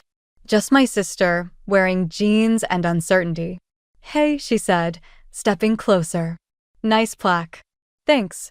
How's the community service going? Almost done. The counseling too. She shifted, uncomfortable. Mom's doing better. The gambling addiction program. It's helping. I nodded, remembering the plea deal they'd both taken. Ethan hadn't been so lucky. His connections had turned out to be far more interested in saving themselves than him. I saw your interview, Chloe continued, about the center's mission. Helping women escape toxic relationships, find their strength. She paused. It reminded me of Dad's letters. You found them? Mom had them. All of them. He wrote to her too, trying to help her see what she was doing to us. To herself. Chloe's voice cracked. She never opened them until after the trial. Sarah touched my arm. I'll check on the contractors, she said, leaving us alone. I'm not ready to forgive everything, I said quietly. I know. I'm not asking for that. Chloe pulled something from her bag, a familiar envelope. But I found this in Mom's things. It's addressed to both of us from Dad. I haven't opened it. My hands shook slightly as I took it. Inside was a single photograph, Chloe and me as kids, laughing on a swing set, Dad pushing us both. Turn it over, Chloe whispered. Dad's handwriting covered the back. My girls, remember this moment. Before expectations, before competition, before fear drove you apart. Love isn't about keeping score. It's about pushing each other toward joy. He knew we'd end up here, I realized. Not just me breaking free, but you too. Eventually. I have an interview next week, Chloe said. With a domestic violence shelter. They need administrative help and with my community service experience. You're staying in social services? She smiled slightly. Turns out helping people feels better than manipulating them. Who knew? A group of women emerged from the center, heading to their life skills class. They walked tall, confident, free. Just like Dad always wanted for us. We're starting a new support group, I said. Family trauma and recovery. Tuesday nights. Chloe's eyes met mine. Yeah, if you're interested. I'll think about it. She turned to leave, then stopped. Avery, that day in your office, when everything fell apart. You could have destroyed us completely, but you didn't. That's not what Dad taught me about strength. She nodded, understanding finally crossing her face. I'll see you Tuesday.